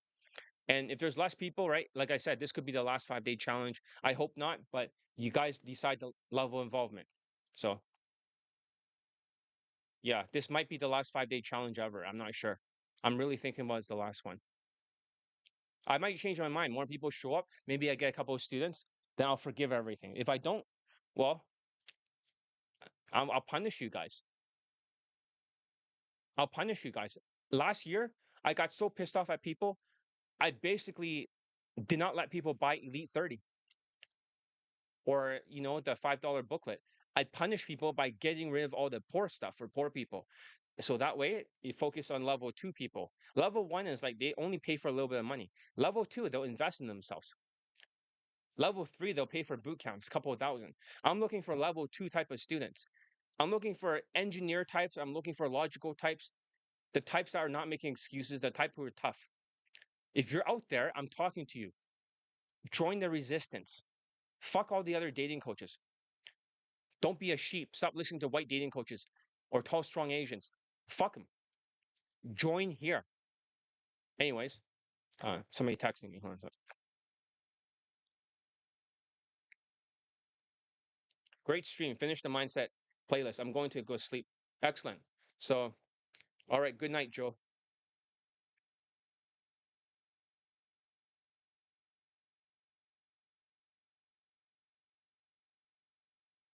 All right. You finish the mindset playlist. Sometimes when you cut out other students, right? Like Mr. M, when I cut him out, he's doing the cackling Kamala. The other students get motivated. That's why I sometimes cut out students. It motivates them to take action. So if there's no more final questions, then we're gonna have to end the stream. 23 people. This is the most pathetic stream I've ever seen in my life. I mean, today's lesson was so profound, wasn't it? It was so profound. You learned so much. You got so much to take with you. You got Alpha GPC. You got like the extreme ownership and not shifting blame. You learned some lessons that can change your entire life forever. So yeah, see you in day 4 tomorrow.